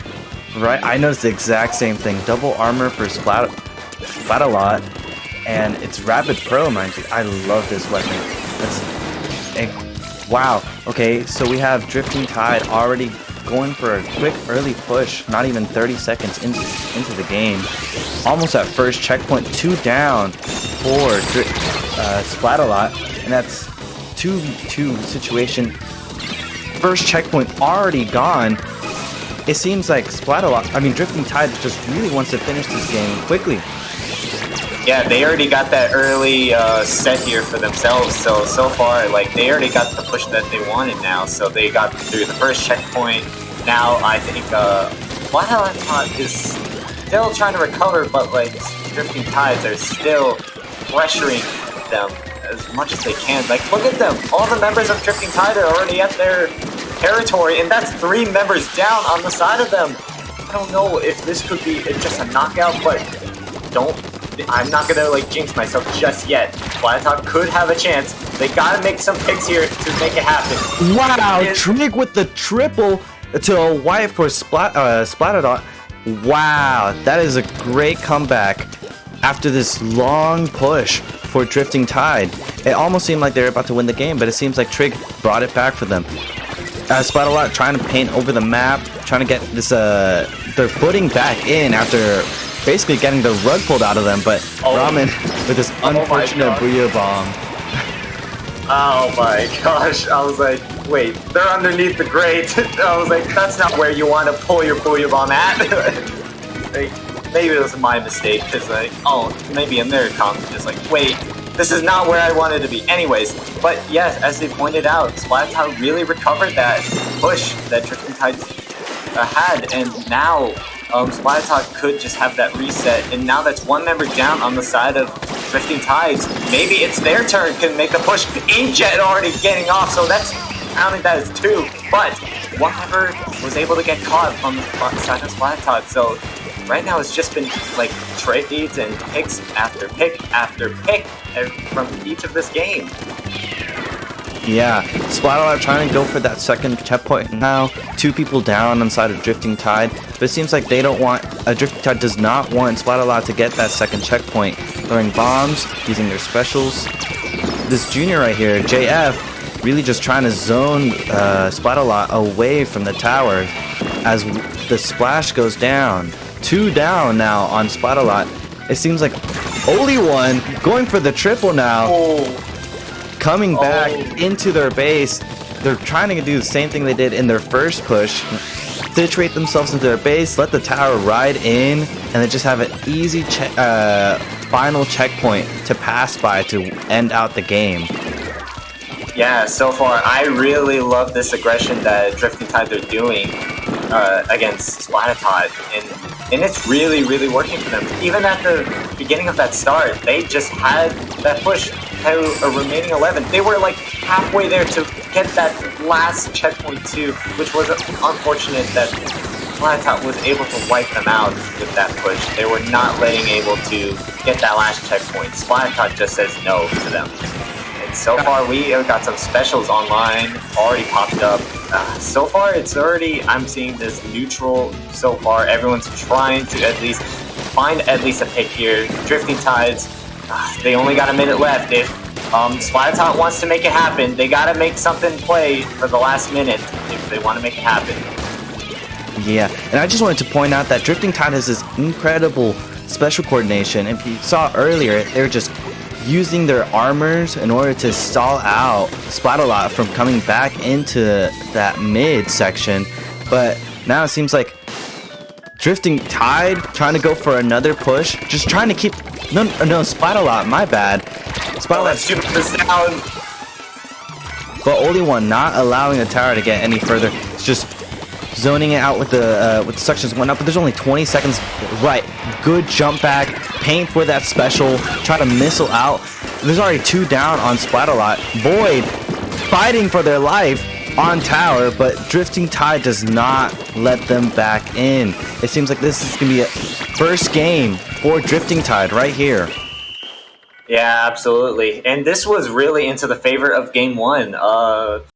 Drifting Tides had that biggest push that they had, and they gotten like at least two kills when they got their first push. And now at that point, Splatalot didn't really have much an answer. Well, they had a push, but it wasn't just enough. 45 wasn't just enough. They weren't able to get to that last checkpoint to reach it there in time.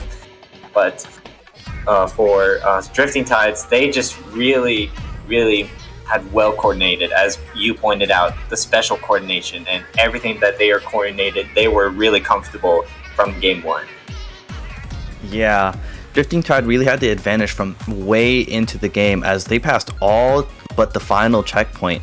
But by that end, when Splatalot finally got their push in, you know, they still had 2 checkpoints to pass before they could actually get a lead on Drifting Tide, and that's just enough time for Drifting Tide to settle themselves up and make a counter push against Splatalot. Also, this coordination on Drifting Tide is impeccable. You see how that instead of staying, the K-Shot jumped back in order to reposition for themselves for a fight on the first checkpoint. Incredible game knowledge that K-Shot had. Oh yeah, absolutely. And I do love the coordination from the side of Drifting Tides. They're, as we watched from game 1, they just played it so clean and perfectly through that most of that entire game. Yeah. Now we're gonna go to Muscle Forge, Muscle Forge Fitness on Rainmaker. Okay, I feel like I'm gonna say that this map can either go quickly or it could go either way. That's how I can picture it on this map and mode. Right. If we see that same aggression that we saw from Drifting Tide, and at the early, like this, it's Rainmaker. You know, you can get Rainmaker momented at any point. Just pick up and then run it to the base. Let's hope we see a longer game than that, though.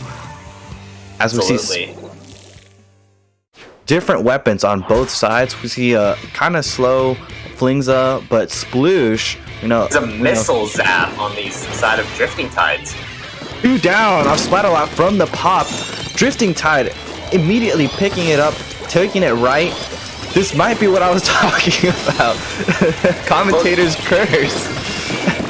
This is like the whole aggression from Drifting Tides. Like they're already pushing it all in, getting it to remaining a 20 here, but Splatalot is trying to keep hold on and not let them knock out. So that's going to be 3 members down on the side of Drifting Tides.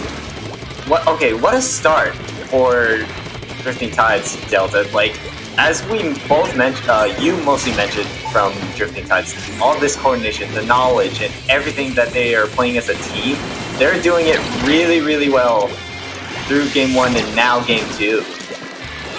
Yeah, it's gonna Splatalot's gonna need a lot to bring it back. This 20 is a lot of points. They'd either have to go for a knockout or something of the likes.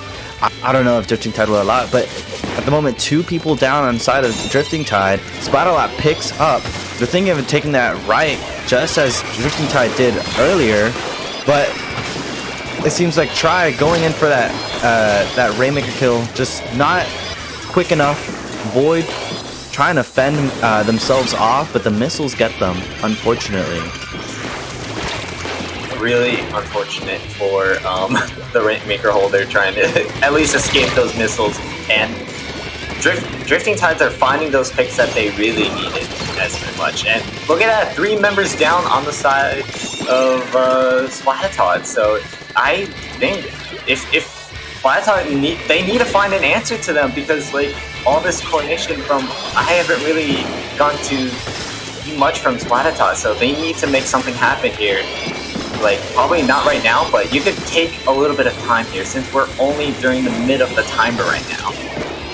Yeah, but Rainmaker finding a pick, 2 down on both sides. It's just this this K-Slosh and the Rainmaker, but it seems like the Roller coming in, trying to get the kill on the Rainmaker, knocked out by the K-Slosh, and Splatalot just trying to keep the Rainmaker out of this corner, but it's just too much pressure with Splashdown and all the damage. It might go for a knockout for Drifting Tide. They're fighting for it, and wow, what a quick game once more. Yeah, and that's gonna be Drifting Tides taking the set here in round 4, but this is play all 3, so maybe there's a hope of chance of Splatalot can at least take a game off of Drifting Tide. And I've seen it for some other tournaments like Low Ink. So if they can at least try to redeem themselves, maybe a little bit of game 1, which they've actually made some pretty great defense on their side, but it just wasn't really enough from Drifting Tide's aggression that they had this whole entire series in this set. Right. I feel like Splatalot just using some really slow weapons comparably to Drifting Tide. I mean, we did see Sploosh and Splash, which arguably are really fast, but the foil might be too slow for that Rainmaker comp. Yeah. Unlike Drifting Tides, aren't they? They're using the K-Slosh, the double slosh, or they change. No, they use the missile and zap. You know? Oh yeah, they did brought that out in Game 2, which was pretty interesting actually. I didn't expect. I mean, hey, if we want to bring off some like weapons that aren't like off meta, hey, I want to bring up some show to some weapons that we haven't gone to really commentate around. At least that's what I would love to see. I mean, in the other rounds, we were seeing a lot of V Hydra. Oh yeah, I was definitely watching that game. I don't know if there was any other interesting pick, but we can get some in the later of these rounds. Then give me some, because I want to see like maybe some kind of spicy comp that we're not really expecting from any of these teams really in this tournament. Anyways, we're going into the final game of this set as Clan Blitz the Reef. I'll be seeing some bubble gameplay. Bubbles are so useful in this map when trying to go for points, as you can just place the bubbles in front of the basket and it'll protect you while putting the points in. Splatalot going, what is it, triple shooter and the roller again? Yeah, with LDE on both sides on Clan Blitz. I'm not so sure about that, but Junior double armor on Drifting Tide side, going for an early bridge control between fight between these two teams. It seems like Drifting Tide really trying to put the pressure on Splatalot with this flank right here. Splashdown, and it gets canceled. Ramen. Oh wow! Ramen was so close to dying right there, but then thank God he's like, oh yes, I got that splashdown cancel. You ain't splashing down me today. I'm not getting splashed down. Yeah, that was some quick decision making. But Drifting Tide here, getting some picks. They're 2 down on the side of Splatalot, just positioning themselves by the car, trying to get in so they can do another flank. But the roller, Knights, getting the kill on the slosh, protecting their car from being pushed in, and farming that missile just to reposition Drifting Tide and possibly make their next push a lot easier to get into. Oh, you see those members of the Drifting Tides trying to shred the Booyah Bomb there and gets knocked out. So that's going to be the first ever Drifting Tides trying to open up the basket. Already got a lot of clams thrown in, remaining of 47. 2 members down from both sides. So, and for what cost? I mean, they still got some clams that they could still like push with. 38 now. So we're only just like 3 minutes and 19 seconds of the game right now. Yeah, that's totally true. And it seems like Splatalot really defending here, or at least trying to. They get the K-Slosh, and they're holding that bridge position. They need to hold this bridge in order to make their next push. But we're seeing all of these flanks from Drifting Tide kind of just working. They're constantly flanking Splatalot, and Splatalot's not allowing them to get a clear footing on when their next push is going to be. Oh yeah, absolutely. If I were on Splatalot, you gotta some of you gotta really think who's flanking, because like they should know that they should be flanking. And here, oh no! As soon as I was about to say they were gonna score, but they unfortunately missed the basket. So now they have 2 members down, so they gotta retreat from going back to their basket, and just now look at this. Like, I really thought they had it. It's the only one here going for the flank. They make the ball and put it in. We've seen this before on low ink. These Reef Clan Blitz flanks into opening the basket, but Drifting Tide putting on the pressure. They didn't get any points in after that ball, just putting that penalty on themselves. But yeah, rushing into Splatalot's face, but it seems like they're ready for it, trying to paint up, trying to get their positions in, but sadly K-Shot goes down for them, as well as the roller. Yeah, Splatalot just not really finding any give on Drifting Tide side. No one's letting up to give them some position where they can make some sort of push. They're still at 100 points. Yeah, absolutely. Like, Drifting Tides, they're kind of really split. So they're trying to organize themselves to just wear their position, and all this coordination that they've gotten throughout this whole entire series is pretty clean on their part. So they've been doing pretty well.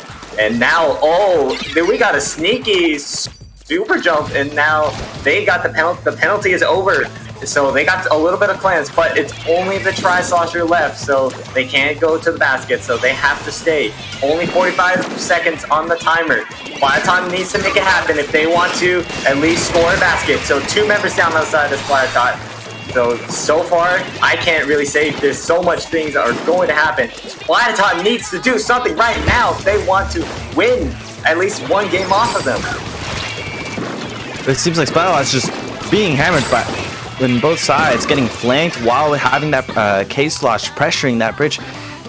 2 down on Splatalot and too little time for Splatalot to do anything. Missiles coming out, but do they have enough time to make a ball? Do they have enough time to push back in on Drifting Tide? It seems like the answer is no. Oh wait, overtime. Oh yeah, they have the pity. But they gotta make something happen here, so so far there's no answer for Splatalot to make things happen. But as soon as I said that, they got 2 members down. They got to go really quickly now. They have to go. They have to go if they really want to make this happen. Are they able to score? No.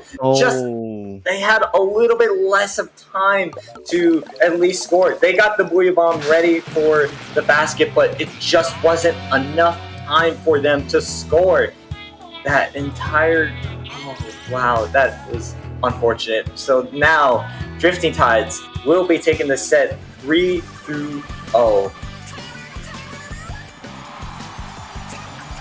All right. Delta. I gotta say, a lot of things, good things about Drifting Tides. All that very first game was just pure dominance on the side of them. Like all of those coordinations from them, all of their team plays and all of their knowledge, and from both of those sides of, I would say, from all those members of Drifting Tide have been clean since that game 1. Right. It does seem like Drifting Tide did have the advantage the entire way through. After they got that first push in the first game, it kind of decided it all. They really cemented their position as just having the advantage over Splatalot. But that doesn't mean that Splatalot didn't play well either. They did try very hard to hold themselves up during the games. In game 1, they got really close. But as the games went through, it just seems like the Drifting Tide really got the download and ended up finishing it all with this 3-0 on Splatalot. Oh yeah, absolutely. Like, this was just really in the favors of Drifting Tide as well. Like, they just demolished Splatalot. Just like that whole entire of those game 1, 2, and okay, a little bit of game 3, we saw at least no knockout. Wait, I believe there was no knockout in game 1 too, but just the early game from Drifting Tides, that push that they had in tower control just really had their own favors, and everyone in chat just be like, we're in the favors of Drifting Tides because like they've been playing pretty dang well in this series. So I hope they can really just move on. I'm curious what their record is right now in their stage. Right. At the moment, Drifting Tide is 6 as going 3-1 today. Only 1 loss. That's still a possibility that they can make it into Alpha later today. But on other terms, SAC finals are coming your way on September 3rd and 2nd p.m. At 2 p.m. Eastern. Tune in to see the top 8 teams from Season 5 duke it out to claim the title as the best mid-level team in Splatoon 2. It's been a while since I've played in a SAC, and I'm really looking forward to this final. It's going to be a incredible match between these top 8 teams. Oh yeah, absolutely. Like, this will definitely be exciting to watch, especially to all like Splatoon fans and to the players and teams that are playing in low ink. This is probably your chance if you really want to watch these, teams in the mid-level. You get to know their experience, how they play the game. This is something that you can maybe have experience of, and this is your chance. And this will be the final, especially for Splatoon 2 for Season 5 for SAC. So I'm pretty excited. This is definitely going to be a banger tournament. I'm really excited. For sure. So make sure to check that out. Anyways, we'll be going on a little break as we wait for the next round to start. See ya. Don't go anywhere.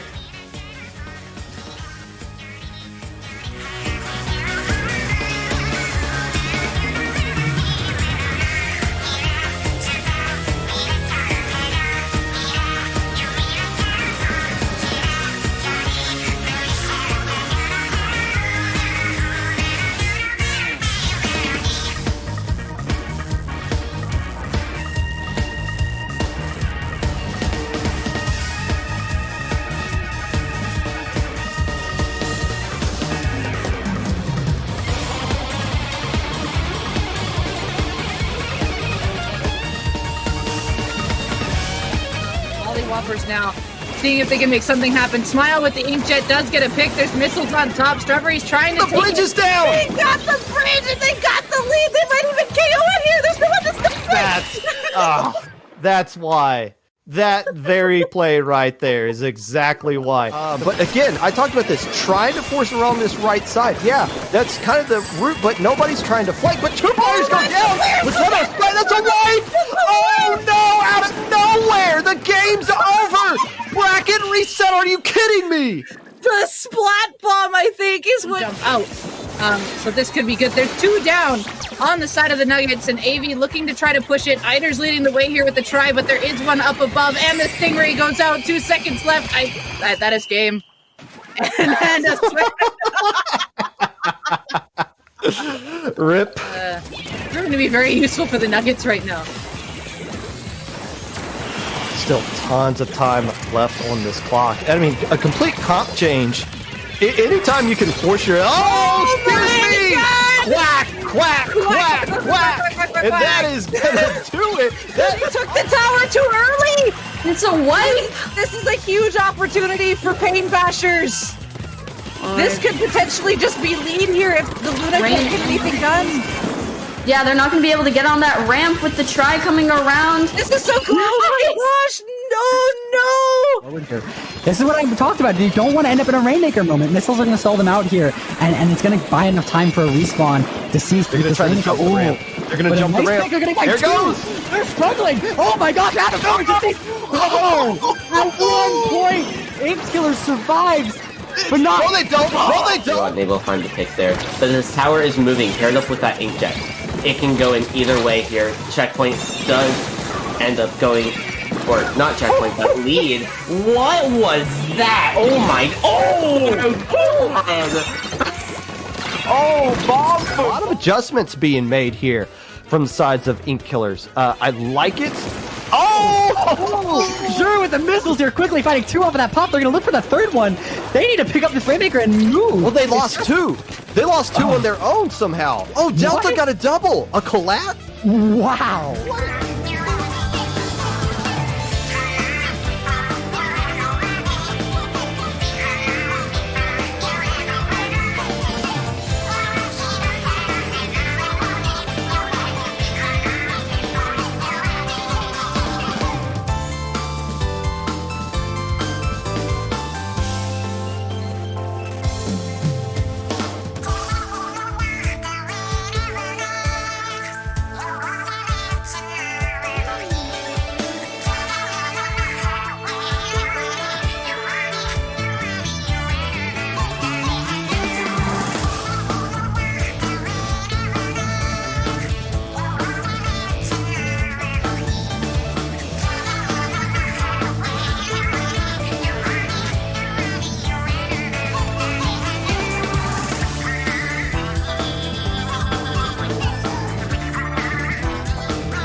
Hello, good afternoon in America.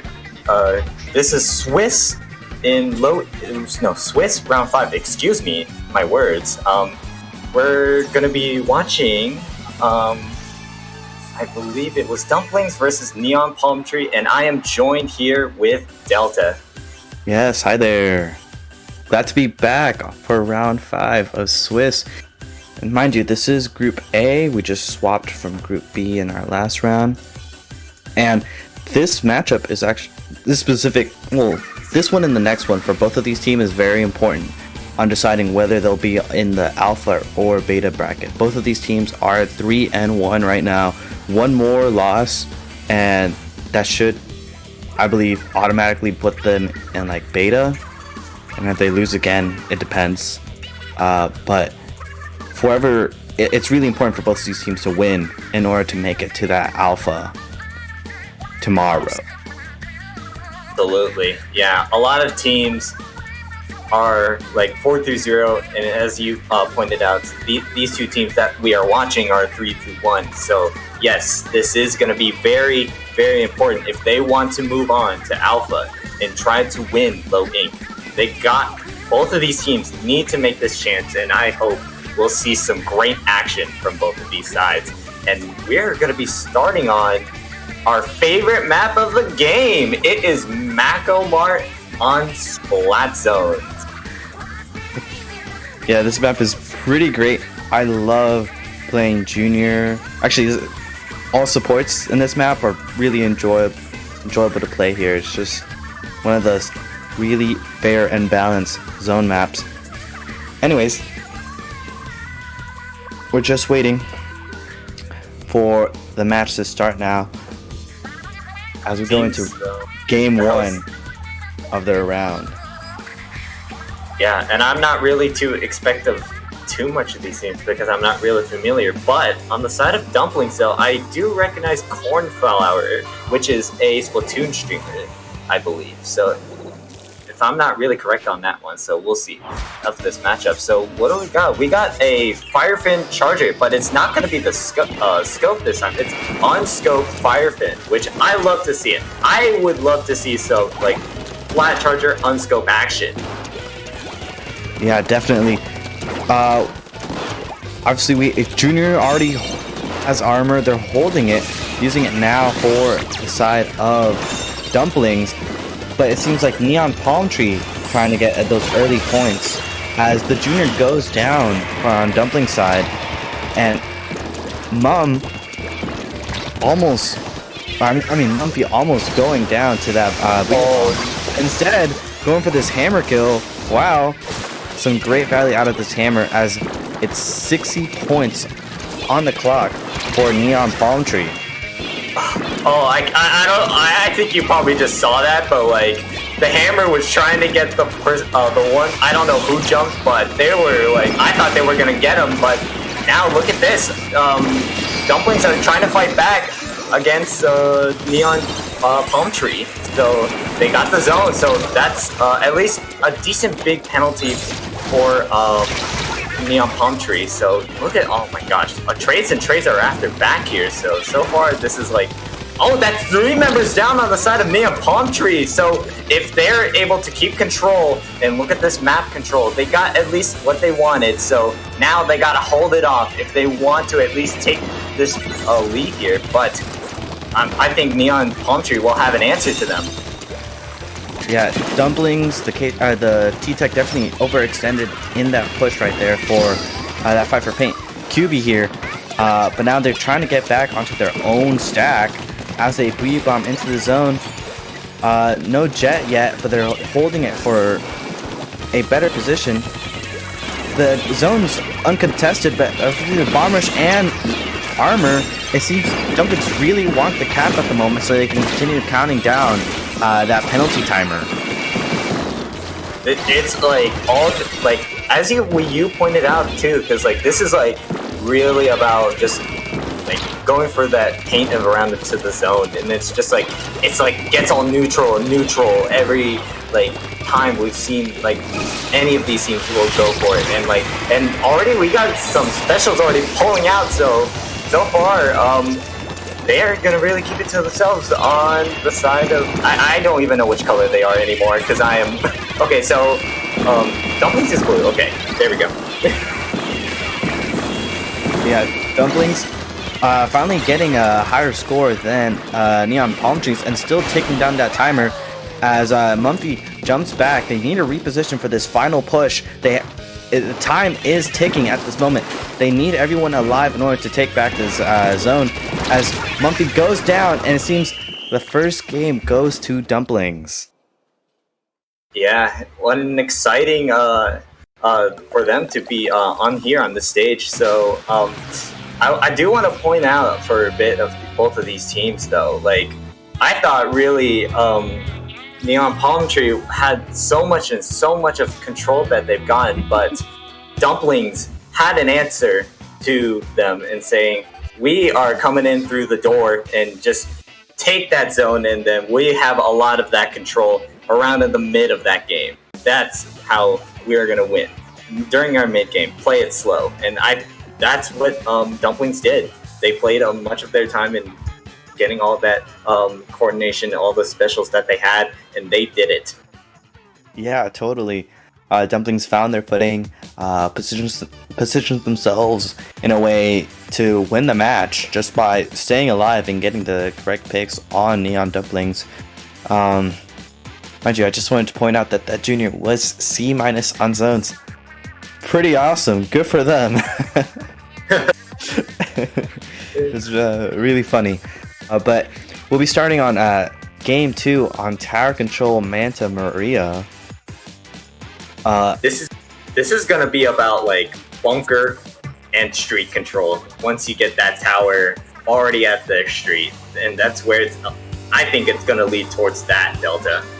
Yeah, we saw some really good picks off Jet earlier.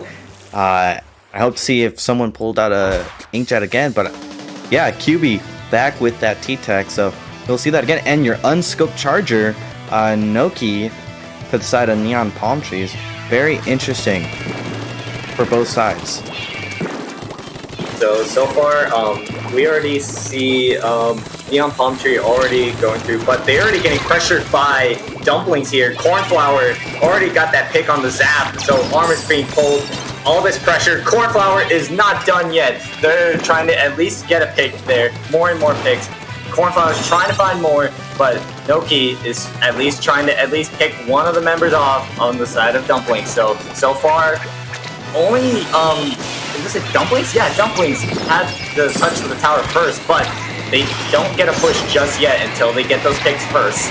Oh my gosh, that Luna barely survived from the Booyah Bomb there, from the corner in the street. It seems that Dumplings now are getting their picks and actually pushing the tower.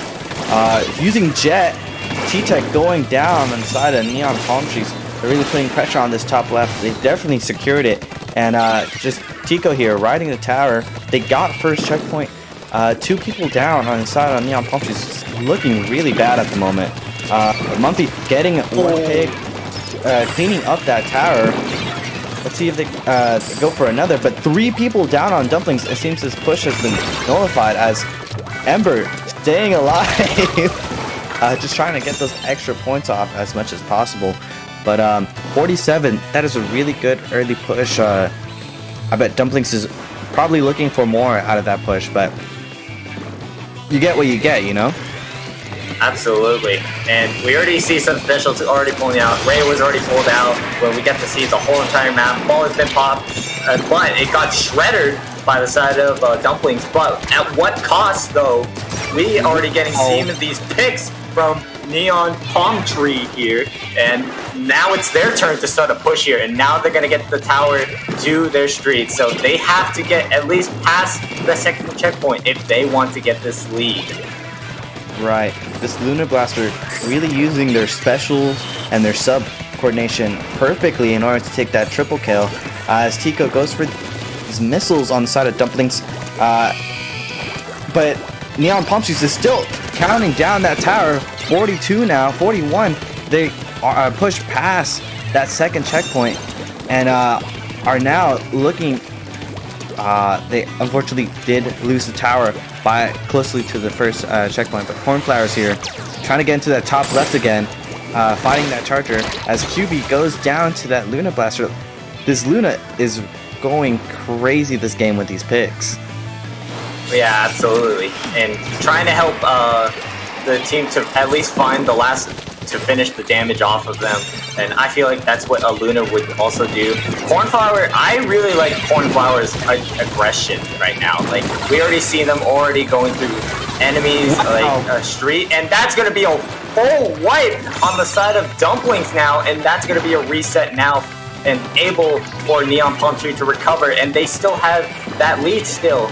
But both sides cleared the second checkpoint, but it's still in the favors of Neon Palm Tree. But as soon as I said that, QB gets a pick. So far, for what cost, Baller's already been popped. And they're trying to shred it. Armor's already popping. QB trying to survive. Oh, gets a one pick. Can he get another one?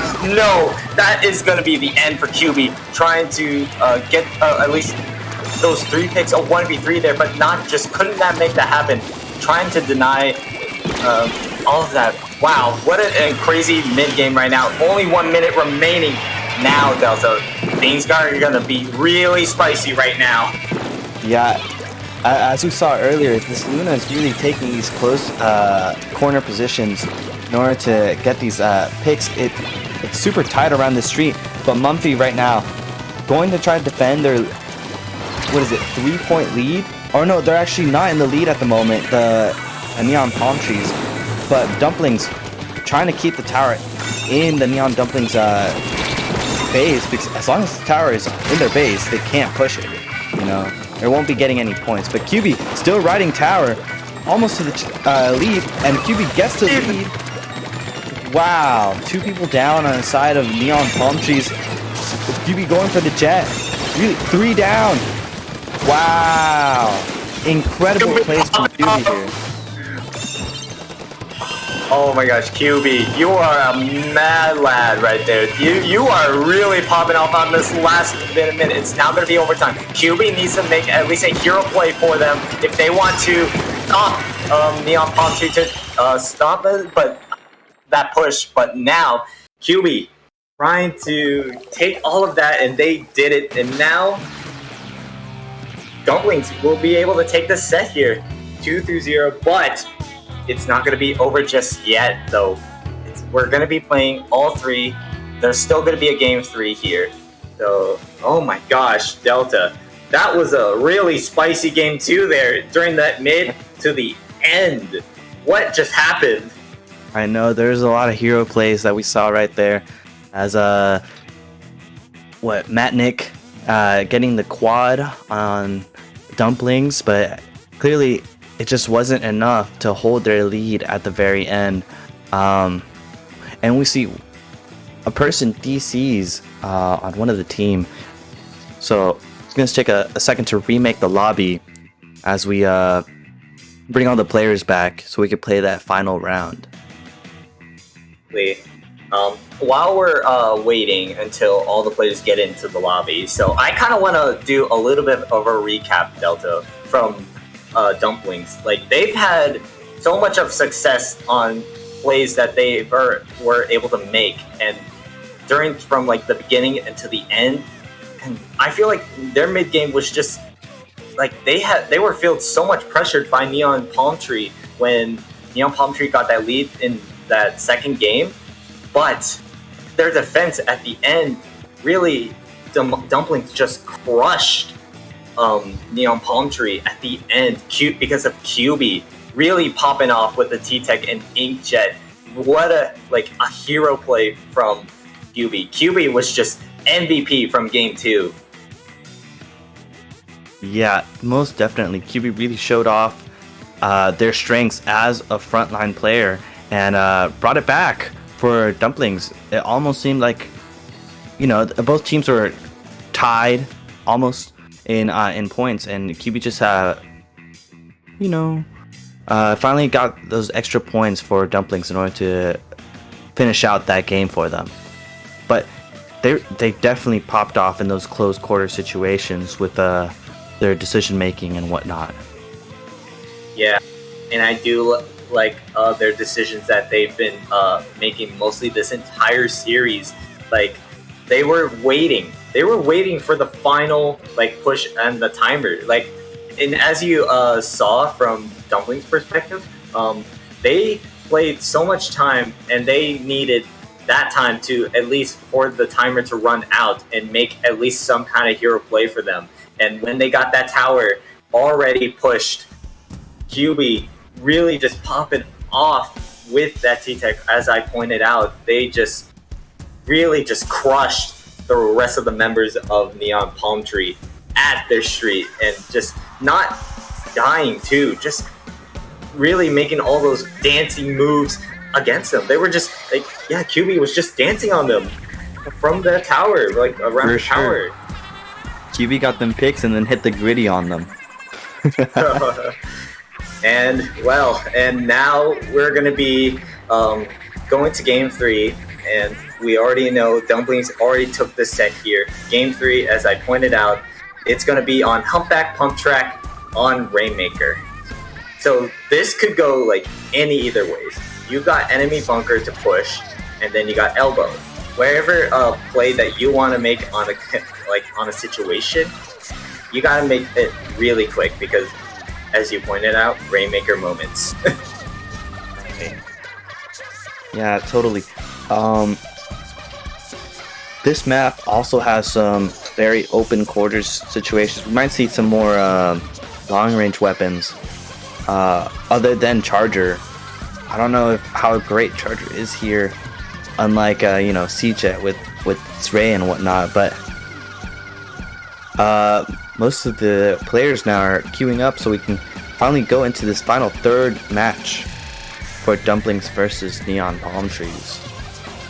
Yeah, absolutely. I can see Neon Palm Tree at least try to at least take one game off of Dumplings. Like, both of these teams they were pretty close, I would say, from all of those two, game 1 and 2. Like, I feel like if Neon Palm Tree can recover from all of that, they can at least take one game off from Dumplings if they are able to do that in Rainmaker. If they do, that would boost their win percentage, which would be useful for deciding on whether they go into beta for day 2. But we see the roller coming out for Neon Palm Trees. Interesting pick on Rainmaker. Mumphy just painting up, trying to get those positions of extra picks. Really aggressive here. But trying to find those picks. No, gets taken out too. Yeah, it doesn't seem like Dumplings were allowing any of this to happen, but 3 people down. This might be a quick Rainmaker game for Dumplings, but no! Mumphy comes out just right out of spawn and takes out 2 of Dumplings members. But 18, this is a huge lead already that Neon Palm Trees it has to fight against. Like, there hasn't even been a minute in the game yet. Oh my god, QB. I was like, oh, okay, he got 1 pick from that, at least. I was like, I was waiting for the moment that QB is trying to make this play. Like, I swear, QB is just MVP from this whole entire series. Like, we've already seen game 2 of it. We saw a little bit of game 1 and game 3 at the start. He's just already doing all of he can to make his own play, and I'm liking his play style so far, and I never even heard of them before. Yeah, but now 3 people down on Dumpling side. Now it's Neon Palm Tree's turn to make a push. Noki really riding this intro that Juan Ipe has made for them, but CJ just gets the Ray out, and now it's 3 people down on Neon Palm Trees. It's really going both sides right now for both teams, just trading off who wipes and who doesn't. So now it's in the hands of the Rainmaker with Dumplings having it. So if they can make at least some kind of push here, and actually that's a K Jr. Actually, not to mention that, I would love to see some K Jr. action here with Ember using it. So trying to at least find a pick, but no, gets denied now. So I like this a little bit of a recovery, but okay, here comes QB you better watch out for him if you don't want to get picked by QB. But it seems that though I'm so sorry if I butchered their name. Avoided QB, but it seems though QB did get killed, but was able to respawn, respawn from that. So far, I'm already liking this whole matchup here. So pretty even, but still, that lead that Dumplings had is 18 remaining. That's a huge lead for them. Right, totally. There's still a long ways to go for Neon Palm Tree to bring this game back. As Dumplings just charging up their specials, Patreon almost has their bubbles and immediately using them in order to better their positions with painage and whatnot. But it's wow, Dumplings rushing in and just squid bags on stream to Neon Palm Tree. Wow. They're really confident in their playstyle at the moment.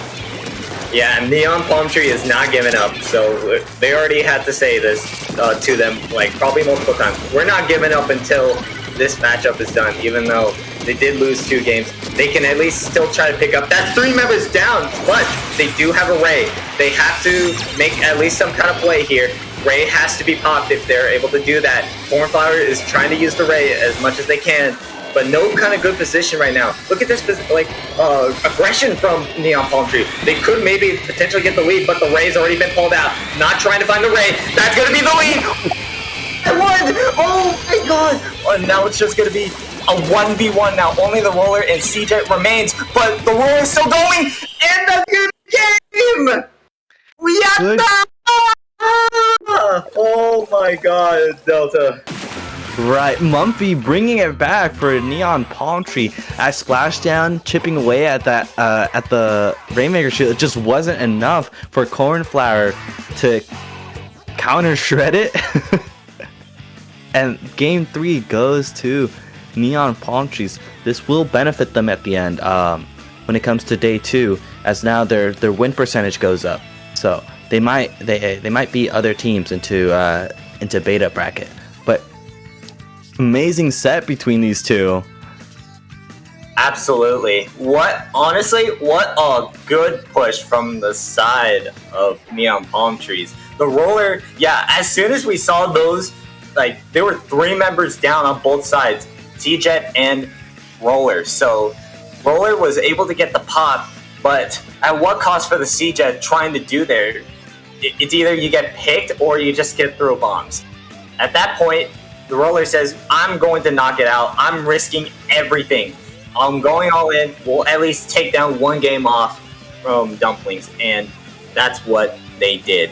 And that's a really good way to end it off, even though they did lose the set. That will at least give them at least 1 win for that set, though, for Neon Palm Tree. So, still really, really well played from both sides. Well, that will do it for round 5 between Dumplings and Neon Palm Trees. Great games between these two. Really, GG's to both of them. They played incredible, a lot of hero plays, and every single match had a hero play somewhere in there.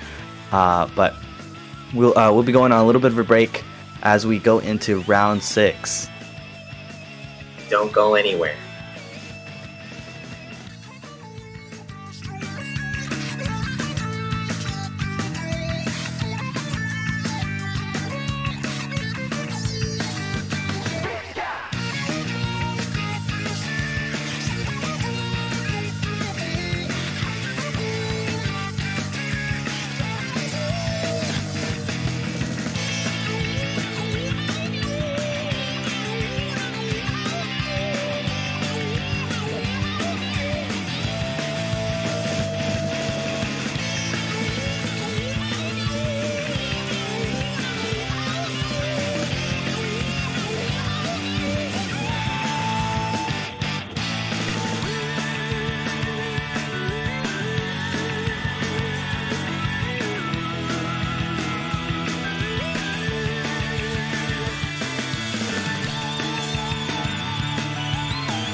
about. You don't want to end up in a Rainmaker moment. Missiles are going to stall them out here, and it's going to buy enough time for a respawn to cease through this Rainmaker. They're going to jump the ramp. There it goes. They're struggling. Oh my gosh, out of nowhere. At one point, Inkskiller survives. But not. No, they don't. No, they don't. They clams to take the lead here, but they're not coming in quite as soon as they want to. Maybe this left side flank here as Delta goes down. Finally, the clams come in from behind, but they're going to go down. Now it's just AE there with some two clams. They are going to go down. And finally, just AE alive dancing around the basket area in a 4v1 situation. They're barely going to miss the basket there. And they need clams in the basket. Now they have them on their players, but they can't seem to score. Sure, there you go. There are the clams moving all the way up now, getting that ball dunk and with it a lead. And the super jump on the pity clam, not going to find the ball in 45 seconds. Maybe it's Steve cleaning that up out of there. There's the score. They need one more clam to end this game, and AE doing exactly that. Gonna try and make that impossible for them. Oh my goodness, Fortnite is popping off. Yeah, finding 2 more picks there, crucial ones at that. The Bubbles will do a good job of kind of holding control of this, and all these jumpers are coming in here. These suction bombs could be big. Oh my goodness. Was that a quad bomb? A lot of adjustments being made here from the sides of Ink Killers. I like it. Oh! Sure, with the missiles here, quickly finding 2 off of that pop. They're going to look for the third one. They need to pick up this Rainmaker and move. Well, they lost 2. They lost 2 on their own somehow. Oh, Delta got a double. A collapse? Wow. What an opening. What an opener. Out. So this could be good. There's 2 down on the side of the Nuggets, and AV looking to try to push it. Eider's leading the way here with the try, but there is one up above, and the Stingray goes out. 2 seconds left. That is game. And a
Hello everyone, welcome back. And this is going to be the final round of Swiss. And that's going to be close to the end of day 1 of Low Ink, August 2022. We're actually going to be seeing a really great matchup. It's going to be Seaya versus InkSync. And I'm really familiar with InkSync. And I want to preface to both of these teams. Will Seaya will take the series and say, see ya later, and take the win, or will InkSync try to sink them down to beta or whatnot? Anyways, I am so sorry. But by the way, I am joined here with Delta, and this is going to be a great series. And are you familiar with anyone in this? Oh yeah, no, I actually do know Instinct very well. My team scrims them every now and then. Yeah, I'm actually a little surprised that they're playing in low ink, but glad to see them here. But this match specifically between these two, they're both 4-1. Whoever wins here guarantees a spot into Alpha bracket. I'm not sure about if you can go 4-2 into Alpha. Not sure with how many teams are playing, but I do know for a fact that whoever wins does get Alpha. But yeah, Jimmy here, I'm pretty sure they're the support. I can't remember from the top of my head. It's been maybe a month since we last scrimmed them. But yeah, great to see both of these teams playing as we go into the first game, being Clan Blitz Snapper Canal. Oh wow, okay, I think this will be a great matchup. From what I can point out for Jimmy, I believe he plays Chargers, and I'm expecting he plays the Bamboo here. Not really too sure. We'll have to see. Oh, you're right. And I did call that out. Yes, he plays the Bamboo. And that's Dapples because, K is a Dapples main, and I have high respects of K. So let's take a look here, Delta. Like, we already see Seaya already I'm making at least some kind of plays here. So only 9 clans on the side of Instinct right now. So pretty, everyone's kind of playing through mid right now. So far, the Nautilus trying to stay a little bit back and not trying to get picked off by Jimmy. But actually, Jimmy gets picked out first. So yeah, definitely. Instinct putting a lot of pressure on Seaya right now as they were fighting for Street earlier, and Japanda just holding this left side. Wow, that movement really breaking Luna's ankles here as they go for trying to get a second pick on the Nautilus, but back up a little. They don't have much ink to play around with, but you could just tell by positionings here that Instinct really has a lot of pressure on the enemy team. But one down on each side. They only have about 20-ish clams to put in. Wow, early points already, 48. Huge lead. Absolutely. This is a great start for Instinct so far. Japanda trying to stay hidden and trying to at least get a pick. He does get one, but goes down by I believe that's the junior. Yes, I am right. So yeah, what really well pushed, but Jimmy gets a pick on that junior now. So he's trying to make a ball. Oh, okay. I was like, are you trying to make a ball, Jimmy? Make your decision. Because, anyways, so far this is a good start for Instinct. Yeah, very lucky for Instinct to actually save that ball over there. It could have fallen into the water, but Seaya just trying to hold off. The Nautilus trying to hold off this street position. It seems that Instinct really loves pushing from here, as we see Kay and Jimmy pushing in already. Kay going down as Evoy pushes back into their own base in order to defend against the Nautilus on their right side. So far, this is really looking into the favors of Instinct right now. They already make a power climb, and now Seaya already made a power climb for themselves. So pretty slow here. I mean, nothing really too happening just yet. If we do get Seaya, but Japanda, as soon as they said that, gets picked by one of the members of Seaya. So Seaya's actually going to score. No. So Instinct was actually about to score first as soon as I said that, because I didn't look too much around on the map. So Instinct was actually trying to deny Seaya from scoring the basket. So wow, really well played. So I didn't really expect much of that. Japanda just got picked, and I really thought Seaya was about to score then. I spoke too soon to myself. Yeah, Instinct definitely playing on both sides of the map right now, as they're watching the enemy team and then just doing the exact opposite on the other side of the map in order to, beat them to the punch. But it seems like Seaya not a big fan of this, as it... Wow, Japanda with that quick movement as they kill the ball and the ball carrier. 2 people down, and all they have to do for now is hold on to their positions as the rest of their teammates group back up and respawn. Absolutely, and I do love Japanda's positioning as well. Like where he is positioned right now, because like the way in like we saw him, like he was trying to get all those skirmishes to the members of Seaya, and he was able to at least find some of those picks that he needed, but he did get picked off by one of the members. So now only 1 minute. Seaya has not scored a single clam just yet. They gotta make really something happen, but it's a little bit rough for them because Inksync has a remaining of 29.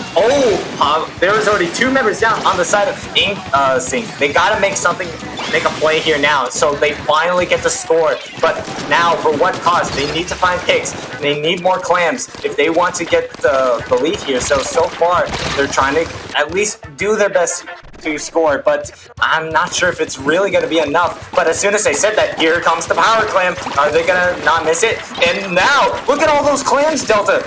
All of those clams from Seaya has all of it. They had everything. They got the specials. They had the clams. They had everything that they needed, and that's going to be remaining at 28. They're still going. They're just going to keep pressuring for the last minute of that under a minute there. Wow. Really well played from Seaya. Yeah, but unfortunately, it does go into overtime, and we have to see if Inksync does make some sort of hero play, but obviously, Delta and Vimo, everyone on the side of Seaya just holding their basket and throwing bombs, consistent painting. But do they have enough time to put it in? No. Japanda unable to make a move into the Seaya's base, and the first game goes to Seaya. Really good game. Both teams played super well, but Seaya just keeping that basket open at the end the whole time and just letting the timer tick down really made the advantage for them that game. Absolutely. And I do love the patience from Seaya, and I feel like they weren't really as much pressured, and I feel like from their comms right there, they just like, let's wait it out for a bit, let's try to at least maybe get a lot of control and from like the later stages. And I feel like their playstyle was to play like during that last minute of the timer, and that's what they did. And they had all of the clams, they had the specials, they had the push, they got the picks that what they needed, and that just like Inksync couldn't stop their push at like literally under a minute, and Seaya just did everything that they did for their play style. Yeah, at first I was a little confused on using their extra pity clam in order to, take down a few of their points, but it ended up coming to the advantage. They knew how much time they were playing with, and they used that to their advantage as they got that lead in that final push. But once again, this round we get another disconnect in the game select, so we're just gonna have to wait for these players to come back into the lobby. Indeed. Yes, indeed. It's sometimes it can be a little bit unfortunate. I mean, there are some players that can DC for like maybe some kind of connections probably on their side, but I mean, it happens. So it's like, it's not like it's happened to like literally on one player. So it's literally happened to like literally anyone in the past. We've seen like players get disconnected before, so it's like not the end of the world, but everyone can at least come back or like go back into the lobby. And apparently I've been seeing that there's been a lot of like disconnection issues throughout the tourney, not just on stream, but for other people. I hope it doesn't happen mid-game, because that'd be unfortunate for whoever teams the disconnect comes from. But yeah, at least it's only been in the lobby this whole time. No? Oh yeah, absolutely. The ones that have been on stream, yeah, absolutely. And at least for me, that like we're commentating, there's only been at least 2 disconnects from the lobby, and we're able to at least like recreate the lobby too. So yeah, it was like no problem. Exactly. And now, so for this second game 2 here, Delta, we're actually going to be going to Sturgeon Shipyard on Splat Zones. Do you have anything about this map in mode in particular? Because like I feel like I've seen like maybe a lot of this. I feel like there's Jet because it makes sense on this map because I feel like Jet is really favorable here, but we haven't really seen a single Jet from both of these sides because it was literally game 1. I have like mixed feelings about this map. If I'm playing like away from the zone, I hate it. But when it's like when most of the fights are taking place around the zone, then it's a really enjoyable map to play. On top of that, I've seen people on Twitter saying that Wahoo Zones is better than this map. It's a little confusing. What people are saying, I don't know. I don't know about that one. Exactly. I don't know. I literally don't know about that one, man. I guess there are some maybe like some Splatoon fans or casuals or any players have like I guess opinions on the map and modes, but I mean it's their preference of like what they like. But I mean it's like Wahoo. I mean we already saw from the direct too, like that it was returning to Splatoon 3. So and what did other people say about it? They were like, oh my gosh, why is Wahoo World coming back? Like, not a really good map. Why? Anyways, we're gonna head into game 2, Delta.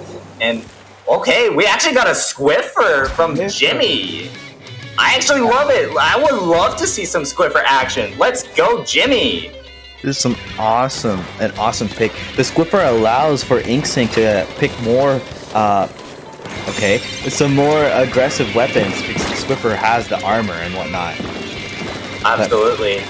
It seems InkSync already taking picks on Nautilus and holding that zone. 20 points off already. Yeah, they're using this advantage that they have already and zoning out the rest of Seaya as Jimmy gets a nice pick on Luna. Yeah, 3 people down though on InkSync. Will Jimmy be able to defend the zone all by themselves? Oh, gets a pick!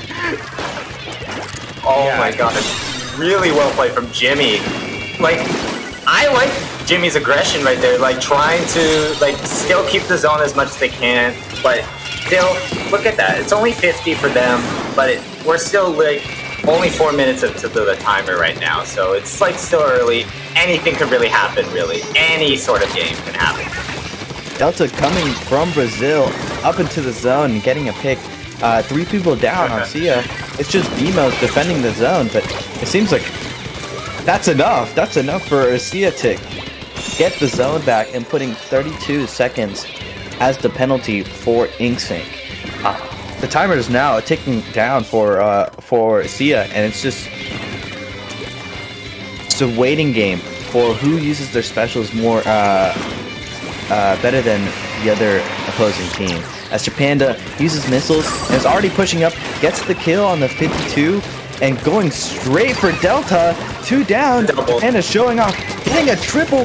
That's 4 down on the side of Seaya. Japanda really showing off their skills on stream as InkSync gets the zone back. I love how Japanda is really making these plays for them.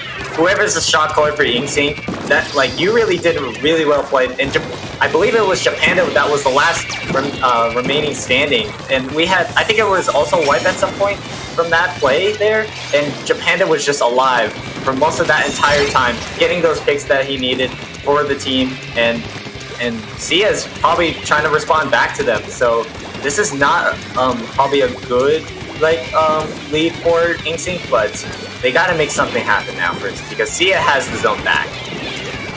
Yeah, definitely not a huge lead compared to Seaya at the moment, as there's still 1 person down on the side of InkSync, but they are using their specials. They just used missiles and armor. It seems like InkSync is trying to push themselves back in, and here comes the bomb rush, but Demo's just holding their position as 2 down on both sides. I wonder if InkSync will be able to get back into the zone. It's looking pretty rough for InkSync so far, but oh no, the Soda Slosher goes down, so time is already ticking. They need to make a hero play without the Slosher now. Oh, but here comes the neutralize, and go! And Inksync was able to save the game from not letting Seaya trying to knock them out this game. Inksync are not done yet. Ladies and gentlemen, to the stream, we're having a really exciting these great matches up in here. Oh, Jimmy, what a pick right there. I would love to see Jimmy's perspective on getting those picks right there. Squiffer is just one of my favorite charters, especially as a midline weapon to play as. Yeah, but there's only a few more seconds that Inksync has to hold that zone for in order to get the lead.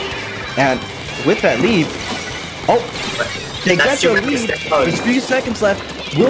Wow, Seaya was unable to recap the zone for themselves and ends up losing game 2 to Inksync. And now we are tied, everybody, into the stream. It's now tied to 1. This could be anyone's game. Whoever wins this one, they will automatically go to Alpha Bracket.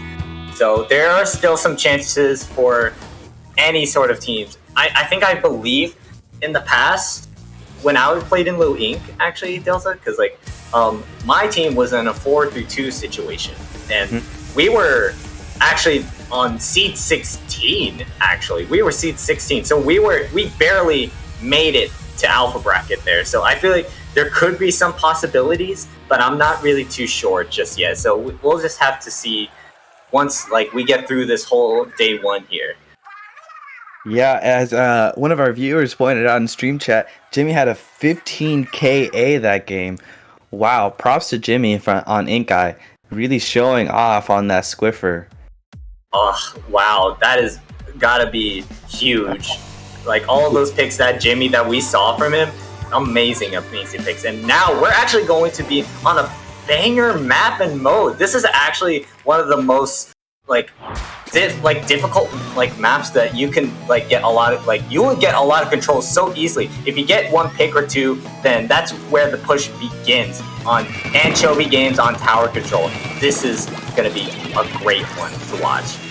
Yeah, we see Jimmy pulling out the Squiffer again, as we see a Booyah and missiles coming out for Seaya, but missiles on the side of Inksync displacing Seaya a little, as Jimmy playing really forward. Wow, Jimmy with these shots, 2 people down on the side of Seaya. Jimmy just not letting Seaya breathe for a second, as K dashing side to side and 2 people down again for Seaya. This is looking really bad at the moment, as Inksync really pushing into Seaya's base.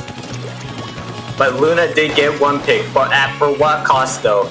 Inksync still has the push still into their favors, but now they gotta jump off because Seaya has already pulled the missiles. Inkjet's already been pulled. They're at least trying to find 1 pick on the side of the Inkync members, but no pick from the Inkjet. So as you did point out, I'm actually really excited for Jimmy to pull out that Squiffer again. So far, armor's already been pulled out, but I'm not sure if they were actually going to use it just yet though. Honestly, this is honestly a really great series, but wow. Seaya is trying to pull things off so far, but there's 2 members down. Oh, make it 3, triple now. So here we go. Sorry, Inksync going in for that pinch on that left side and getting that double kill. Now it's Seaya's trying to get onto that snipe to take down that tower. See, Inksync is going 1 down, but are they trying to fight for that tower checkpoint? Anyone could just hold it and they'll take the checkpoint, but no. Instead, Seaya takes it, but it's really a fight for this checkpoint. We can see it on the map, and just a little love tap, and it would finish off the checkpoint, but no. Seaya winning this battle for the tower. And from what I can probably read from Luna's mind, I see you trying to splash down me. Well, no, you ain't splash downing me. And now this is going to be a full recovery for Seaya. They need to kind of make some plays there. As soon as I said that is 2 members down on the side of Seaya now. So again, look at all of this control. Inkync has so much of control, and they're really playing in this so well. And look at already the members already trying to at least find those picks. K-Shot already respawned. They're already going through the second checkpoint now. Insync trying their best. Eevee trying to at least find that peg. That's 2 members down. So they got to make something like make it 3 now. Are they going to get that 4th one? This is looking really trouble for Seaya. Wow, Jimmy, you are getting a great pick. You get it again, Jimmy. You get it again. Man, Jimmy. Oh my god. And that is going to be a knockout for Inksync. What a comeback, Delta. Reverse sweep, I believe. I think it was Seaya taking game 1, and now Inksync was able to respond back to them with a reverse sweep. And it looks like Inksync sink down Seaya from that bottom now. So now Inksync will be moving on as well, automatically to Alpha. Wow, what a great series right there, Delta. Yeah, Jimmy really popping off at the end, showing that they were the frontline Squiffer. Just crazy on the shots. That was awesome, an awesome game from both teams, Seaya and Inksync. Seaya managed to defend well in the early game, but they never were allowed to push. Inksync never allowed them to push. They kept their tower at 100 points the whole game. I guess Inksync just dominated that whole final 2 games. Absolutely, yeah. Inksync just never let the CM members trying to touch that tower. Inksync were just like, no, it is our tower. You are not allowed to touch our tower. We're taking it all the way to your base and knocking out this game. And that's what Inksync did. And they take this series 2-1. Yeah. We've been seeing a lot of hero plays on stream, but I'm pretty sure Jimmy's the hero player. Really showed off in these last 2 games after switching onto that Squiffer. That might just be the weapon for them for the rest of the tourney. Good for Instinct on this win and getting to Alpha Bracket tomorrow.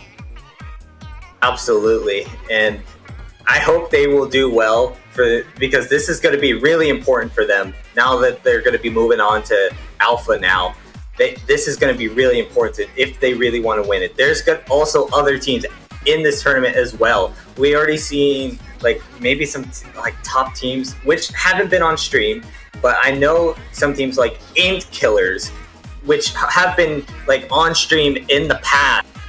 So if Inkvaders are able to at least adapt to their plays throughout in Alpha Bracket, then I think they can make something like that can happen. But I'm not sure about round 6 because I didn't get to look at the records yet. So anyways though, guys, that is going to be it for Low Inc. August 2022 day 1.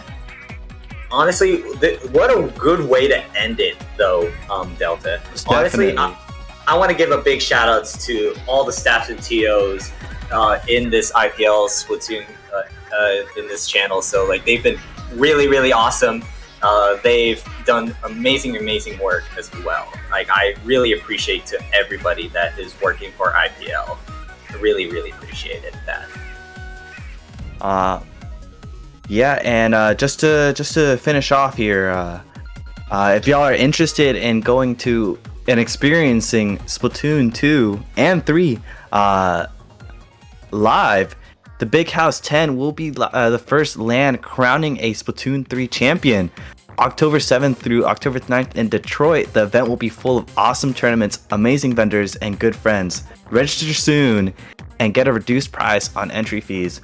I have to admit, LANs are such an enjoyable experience if you really love playing Splatoon. After going to Low Tide City this year, so fun. I really want to go back to another LAN, and Big House is the one to go if you want to play in Splatoon 3. So look forward to going to Big House. It'll be a lot of fun. Absolutely, and this will also be on stream. Am I correct on that, Delta? On stream, Big House? Probably, yeah. It's most definitely going to be streamed, yeah. Okay, then awesome. And if you're watching from like at home and you're a fan of like any of these games, like Super Smash Brothers, Rivals of the Ether, and Splatoon, definitely keep eyes out and on the internet here. So, well, that'll include us, Stellar Delta, for this end. We're finishing off ending of the day. If you do want to find me, you can find me on Twitter and Twitch, which is the same username, Koya German. I stream consistently, a little bit often now, a bit of streaming, but I'm also all around on Twitter as well. How about you, Delta? Where can they find you? You can find me at Stream Delta on Twitter and Delta Stream L on Twitch. I don't stream nearly as often, but I'm looking forward to streaming whenever Splatoon 3 comes out and when the world premiere is live. So thank you everyone for watching day 1 of Low Inc. It was such an enjoyable experience. I'm glad to be part of the final Splatoon 2 Low Inc. What the heck? I saw it. I'm like, what am I on Duracell? Okay. Well, GG's, I guess. Yeah, GG's.